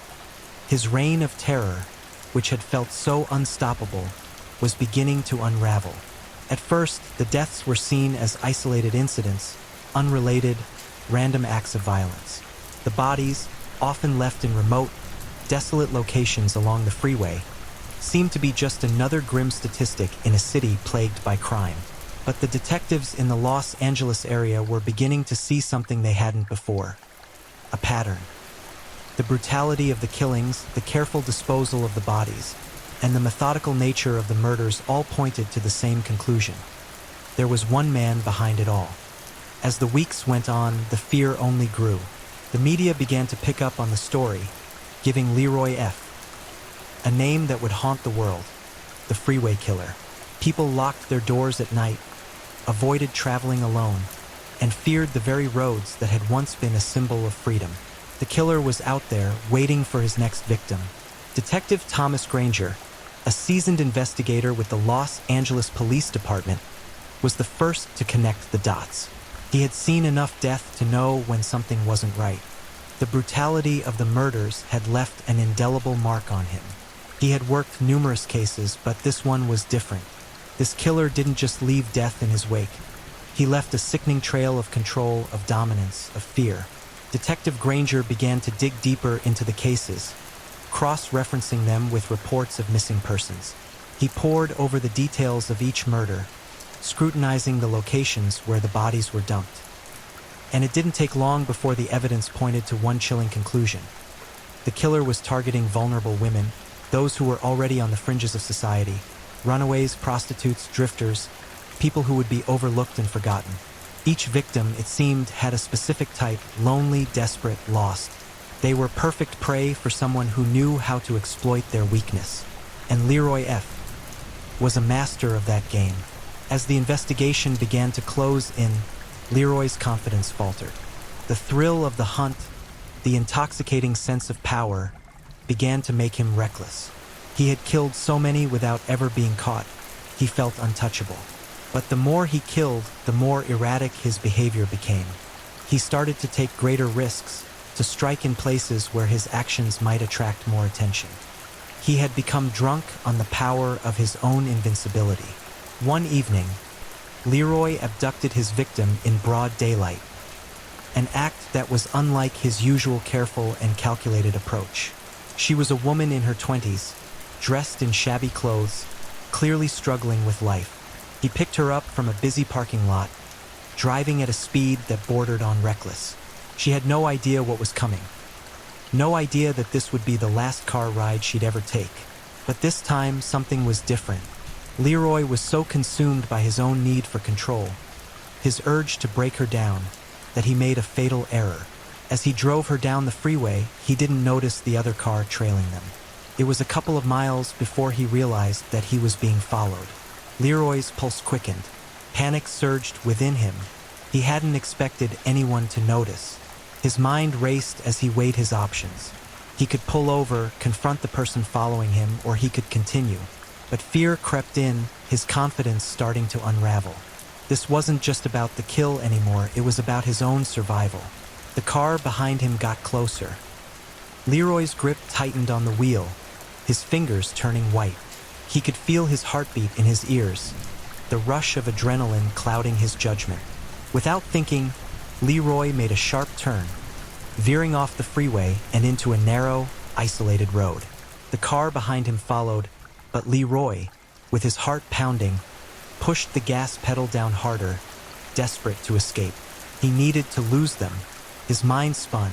The woman in his car screamed, a sound that only seemed to fuel Leroy's panic. Suddenly, Leroy's tire blew out, causing the car to swerve violently. In the midst of his frantic efforts to regain control, he slammed into a guardrail. The other car, which had been tailing him, was now blocking the road. There was no escape. Leroy's pulse raced. He wasn't just being followed anymore, he was being hunted. The driver of the car that had been following Leroy was a civilian, a woman who had noticed the erratic driving and the way Leroy's car seemed to be swerving on the road. She had called the police, reporting the suspicious behavior. By the time the officers arrived, Leroy was stuck in the wrecked car, unable to flee. What followed was nothing short of chaotic. Leroy fought back, trying to resist arrest with every ounce of his strength. But his attempts were futile. The police quickly overpowered him, pulling him from the wrecked car and slamming him against the cold pavement. For the first time in years, Leroy F. was no longer the predator. He was the prey. When the news broke that Leroy F. had been arrested, the city exhaled a collective sigh of relief. The freeway killer, who had terrorized Southern California for so long, had finally been caught. The authorities had him in custody, and the people could rest easy, knowing that the nightmare was over. But Leroy didn't go down without a fight. He fought the charges, claiming his innocence, but the evidence was overwhelming. His DNA was found at several crime scenes, his fingerprints on the bodies of his victims, and his connection to the murders could no longer be denied. The trial was a spectacle.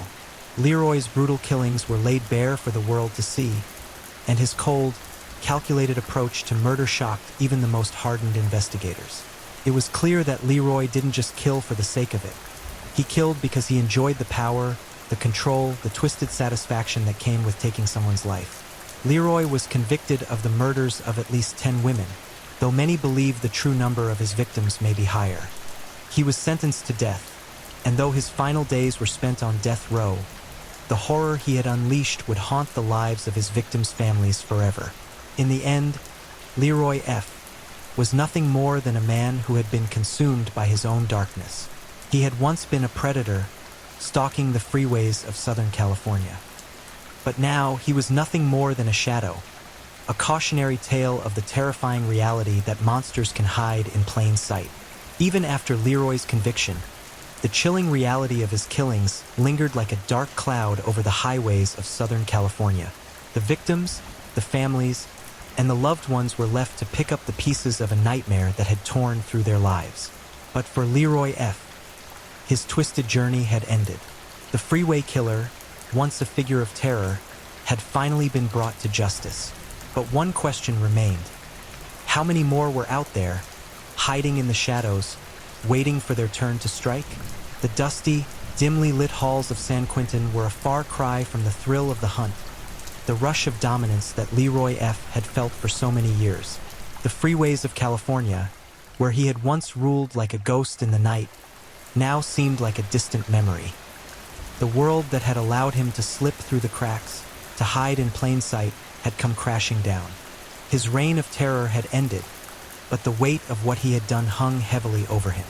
The public's relief at his capture was undeniable, but for those who had been impacted by his brutality, families, victims, and even the investigators who had tirelessly hunted him, the scars left by the freeway killer ran deep. The nightmares didn't end just because Leroy had been locked behind bars.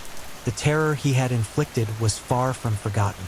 As Leroy sat alone in his prison cell, the echoes of his past filled his mind. There was no longer the thrill of the kill, no longer the excitement of controlling another life. He had been reduced to a mere shell of the monster he once was. The man who had once stalked the highways with impunity was now a broken figure, awaiting his fate. But Leroy's story wasn't over. For the first time in his life, he was facing consequences. And it would be these consequences that would finally reveal the true depth of his depravity. It was a cold afternoon when the police officers and detectives who had once chased him down gathered in a small room. The air was thick with tension. Leroy F. sat across from them, his face impassive, his eyes hollow. He had spent years in prison, and the man who sat before them was no longer the same predator who had terrorized California's freeways. But the hunger, the need to break people was still there, and the police knew that this interview might give them the final answers they had been searching for. Detective Thomas Granger, the lead investigator in the case, was the first to speak. His voice was low, controlled, but the years of frustration and exhaustion were evident in his tone. "Leroy," he said, leaning forward, "you've been convicted for the murders of 10 women, but we know there are others, victims who were never found, women who vanished without a trace. We need to know the truth. How many?" Leroy's eyes flickered for a moment, a glint of something, perhaps amusement, dancing in the depths of his gaze. He leaned back in his chair, almost as if he was savoring the question. "You think you know everything?" Leroy asked, his voice cold, detached. "You think you've got me all figured out, but you're wrong." Granger's eyes narrowed. "This isn't a game, Leroy. How many?" Leroy smiled, a twisted smirk curling at the corners of his lips. "You want to know how many? I'm not even sure anymore. I've lost count. It wasn't just about killing. It was about control. Every one of them, every single one was part of something bigger, a need I could never shake." The words hung in the air like poison, a bitter reminder of the depth of Leroy's sickness. He hadn't just been killing for pleasure. He had been feeding an insatiable hunger, one that he could never satisfy. The idea of control, of breaking another human being down to nothing. This had been the true thrill for him.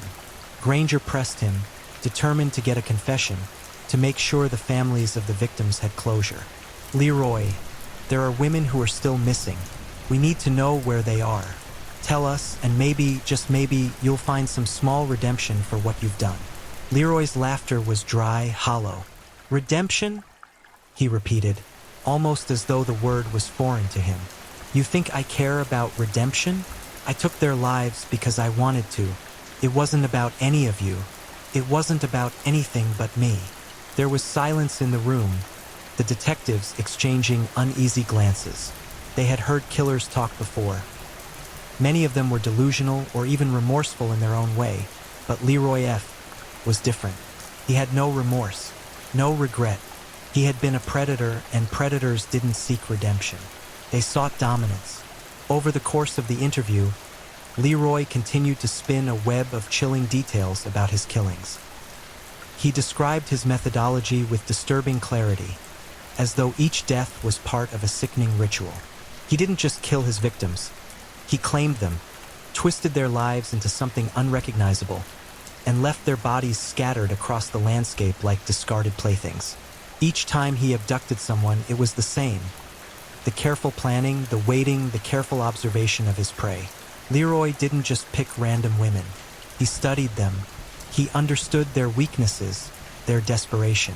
They were easy targets, and Leroy knew it. He would pull up beside them, offer them a ride, and with that simple gesture, he sealed their fate. Once in his car, his victims would often try to engage him in conversation, their voices trembling with nervous excitement or false hope. They didn't know that for Leroy, every word they spoke was a countdown to their demise. He would drive them far from civilization, to a place where no one would hear their screams, where their desperate pleas for help would be lost in the void of night. He reveled in their fear, in the helplessness that washed over them when they realized they were at his mercy. And then he would strike, often slowly, often with a sadistic pleasure that bordered on insanity. Leroy didn't just kill for the sake of it. He killed to break them, to crush their spirit, to make them feel the full weight of his power. The brutality of his killings was almost methodical. He wasn't a spree killer. He was a man who carefully orchestrated each murder, drawing it out, making sure it lasted as long as possible.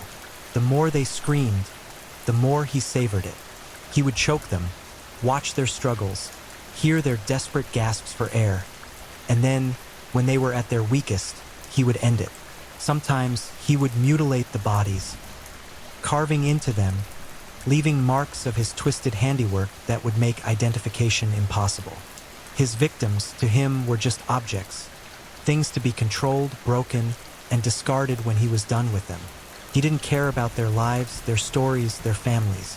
They were just part of the sick fantasy he had built in his mind, a game that had gone on for far too long. Months passed before Leroy F.'s trial finally began.